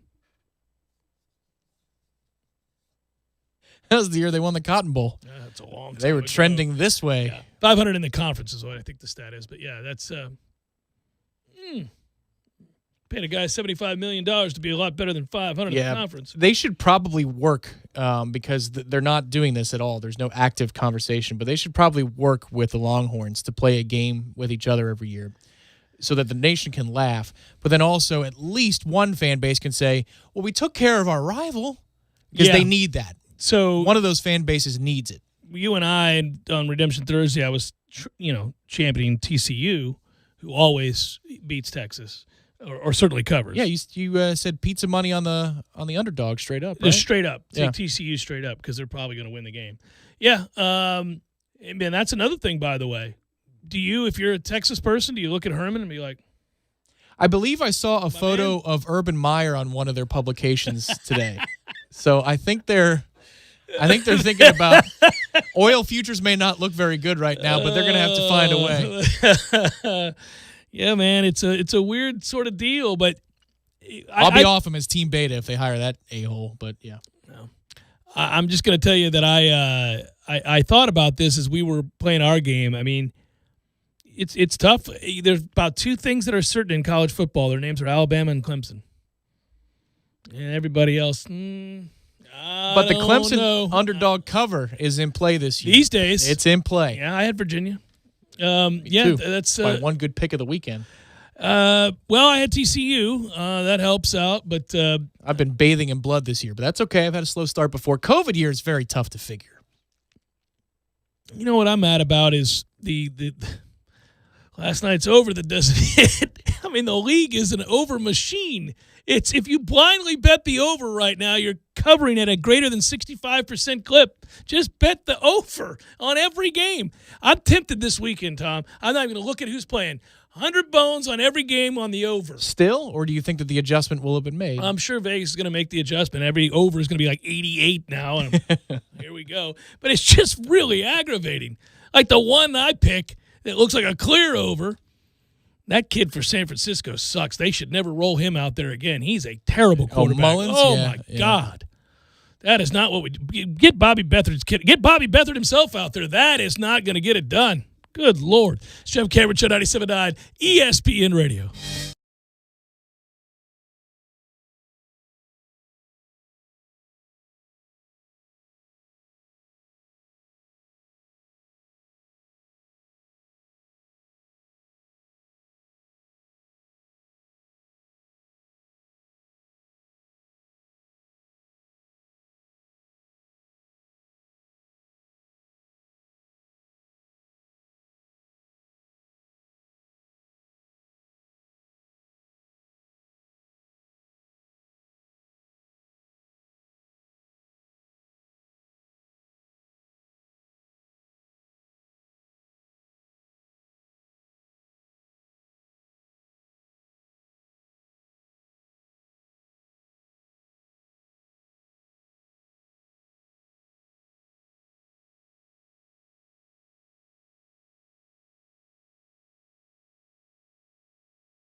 the reason for the good mood, despite the fact that, well, it's a win over an FCS foe, is that anytime you run for 255 yards plus from the second quarter on, I just can't remember time we ran the ball that way. It's been so long since we ran the ball that way. Yep. That's a lot. We had 8 rushing yards after the first quarter. 8. Is that so? It was 8? Oh, 8. yeah. 8. Hardly had the ball. Well, We put 7 on the board for them. yeah, that was tough times. Tough times. So then you run 255 yards the rest of the way. I think the way the game that played out was as good as it could. Like, if you guaranteed it to Coach Norvell before the game started, that, listen, it's going to get a lot tougher before you end up overcoming. That's an easy way to show it to the players, and an Best easy way case scenario for the Sunday meetings to go swimmingly. Like, it's also further weeding out of people who don't want to be. Yes. See, guys, This is what I'm talking about. Stick with me. Don't be a bunch of a-holes. Stick with me. And this is I know we're going to get our heads kicked in this weekend, but stick with me. Not going to throw that caveat in there. Go out there and fight and give yourself a fight. Hell, Notre Dame hadn't played in forever. Who knows? Maybe rusty. Maybe you get on them early. Hey, they didn't blow Duke out the way they should have, just looking at the context clues of every performance Duke has put out since then. Yeah, Jeez. Final segment, as always, brought to you by our friends at Wooden Glass. Family-owned and operated business serving Tallahassee and the Big Bend area since 1945. They're Tallahassee's first family and glass replacement. Highly respected for their quality of installation, both residential and commercial. Wooden Glass, 222-5781. That's 222-5781. Go a mini probables here, Tom. We'll go ahead and do a mini probables. Just the one game tonight, but it's a good one between two teams that hate each other. It's time for, how you say, with the pitching, probables? You said no music when we were in break, so. I wasn't sure. We could. It's it amazing. feels All like we should do something. All right. I got to come up with mini probables music. Yeah, it's Be kind like of Mini-Me's theme from Austin Powers or something. Actually, you should do that. Yeah, it's a battle of heavyweights. Garrett Cole, Blake Snell. Ooh. Yes, please. I'll be watching. 8:07 first pitch. He became the first Rays pitcher, did Snell, to get through 5 no-hit innings in a postseason game. 2 starts against the Yankees this year. Snell went 1-0 with a 3.38. Struck out 8 over 8. It was good. Garrett Cole, meanwhile, joined Tom Seaver. 1973 is the only pitcher to record, only pitchers when you include Seaver, to record 13 or more strikeouts without a walk, pitching the Yankees to a 12-3 victory in Game 1 of the AL wildcard against Cleveland. He's pitched to a 1.32 over 34 innings since being paired with catcher Kyle Higashioka. So this is the San Diego bubble thing, right? I know Petco Park, yes. Petco, okay. See, this is the one thing I'm going to miss, and I understand that the Rays, since they won the division, would be hosting this in the garage known as Tropicana Field typically. That's correct, yes. I will miss the fact that I don't see bundled up people in different corners of the country for the postseason. Like, I think this is the one postseason that is going to be, as a viewer, just deeply affected from the standard. Hockey wasn't as bad as I thought it would be. That was great. But baseball, you're used to people waving towels. You're seeing everybody's breath in All the their sky jackets because it's and 42 all and that. windy and people look miserable. They got the rosy cheeks and nose. None of that this year. 8 o'clock. By the way, how about this? Just the way they're doing this. Game 1, tonight, October the 5th. The next game, 6th, 7th, 8th, 9th, if necessary. I mean, they're playing every single day. No games being played. Let's get 2. In fact, the opposite. All games being played right now. Yeah, no travel. Everybody's playing in the same spot. That's the Braves and the Marlins are fixed at 2 p.m. If they play a Game 4 on Friday, 2:08 first pitch, just like Tuesday, Wednesday, Thursday. Quite cute that if you go to MLB.com and you read all the previews and you look at the game times and the probables and all that stuff where they do the matchups lead up, they call this the stable, which is, of course, the reference to we have a whole stable of pitchers that throw harder than theirs if they want to do this. And the Savages. Oh, nice. Stable versus the Savages. So did I tell you I got Corey Clark's hopes up this weekend, and I feel kind of bad, but it's still kind of funny. So Saturday night we were talking. He hopped on the postgame show, but I texted him. ESPN.com had posted that Braves Marlins was going to be at 7:08 p.m. Tuesday night, and I saw that because our programming purposes. Programming depends on it, yeah. Right. They hadn't posted the American League times yet, so I texted him and said, "Hey, guess what? You're not playing at 10 in the morning. You're playing a primetime game." Now it's not on MLB.com, but that's what ESPN says. Next day, he sends me a screenshot of the 2:08. He goes, "Thanks, thanks, man. Good looks." Well, 208 is fine. He's awake by 208. No, it's just, if it's a primetime game, your day can build up and crescendo in the evening, but it's 208. So ESPN jumped the gun there incorrectly. Odd that they would have, too, because we Stopped the press on that one. Yeah, we knew the Yankees would be on in prime time, certainly. It didn't make sense to me unless they were going to go simultaneous games on 2 different channels, but they said no to that. Rays won 8 of the 10 regular season meetings en route to an AL East title, where we rely on a staff led by Blake Snell, Tyler Glasnow, Charlie Morton. You know that. The Yankees, one of the better lineups in all the major leagues when they're healthy. DJ LeMahieu and Luke Voigt, by the way. Aaron Judge, Giancarlo Stanton. This is good. This is what you wanted. You wanted this matchup, and you like that they don't like each other and that they're not afraid to throw at each other. And okay, then. Funny, I wonder. I mean, I don't know that anything in the regular season portends of anything in the postseason necessarily. Of course, the Astros were terrible all year long, especially on the road, and then promptly go on the road and sweep. But when you look at the Rays, Yankees, there's got to be something to win an 8 of 10, doesn't there? Probably not. Probably not. Every team's got weird stats though. So my Mets have been long since buried. They were 2 weeks ago. But entering about the final week of play in the National League, they had the number 1 batting average in the National League as a team. And they were dead last with runners in scoring position. So every team has these weird things that happen. Yeah. Sample sizes have been strange all year long. And just, I also, the Reds cruise into the playoffs and the team batting average were like a $108. They don't make contact with the baseball. What they do, they hit a home run. They just don't make a lot of contact with the baseball. It's bizarre. That was maddening. I could not. Tough days for Reds fans. Short week, Bucks Bears Thursday night sets up to be great. I don't know what to think of the Bears. I feel like the Bucks are going to struggle in this game on the road. It feels like they should. Banged up, mm-hmm. But I don't know. If you watched the Bears yesterday, they were pathetic. Yeah, it was interesting. So I had Red Zone on 4:00 window, and every time they cut to that game, Indianapolis had the ball. And I'm like, does Chicago ever have the football? I looked at it, third quarter, about 43 minutes into the game, so near the end of the third quarter. Chicago had more time of possession than Indianapolis, and I'm convinced that's a lie because I never saw the Bears' offense on the field yesterday, not once. It's because it wasn't in the red zone. Yeah. It was 19-3, if I'm not mistaken, at one point, right? Yeah, they got it to 11, I think. It was 19-11. It's the final. They score in the waning seconds of the game and go for an onside, and it's a pathetic onside kick at that. But, yeah, man. But if you look at Indianapolis defense, and I understand it's a 4-game sample set, they're by far the best in football. By far, and it's what lets everybody wonder how in the world did Jacksonville win that game. But it turned out that was a complete farce because Indianapolis didn't punt in the game, if I'm not mistaken. And for whatever reason, despite being outgained by over 200 yards in that game, Jacksonville won. That's just bizarre. Red zone stuff. Also, are you aware that the New York Giants have yet to score 50 points this season? Total. 4 games. They have not scored their 50th point of the season yet. Well, you're aware that the Dallas Cowboys now have given up a bare minimum of 38 points in 3 straight games. Their defense has. Something we'll have to give when those two teams. God almighty. That entire division should stop playing football and apologize to all of us. A guaranteed home game from one of those 4.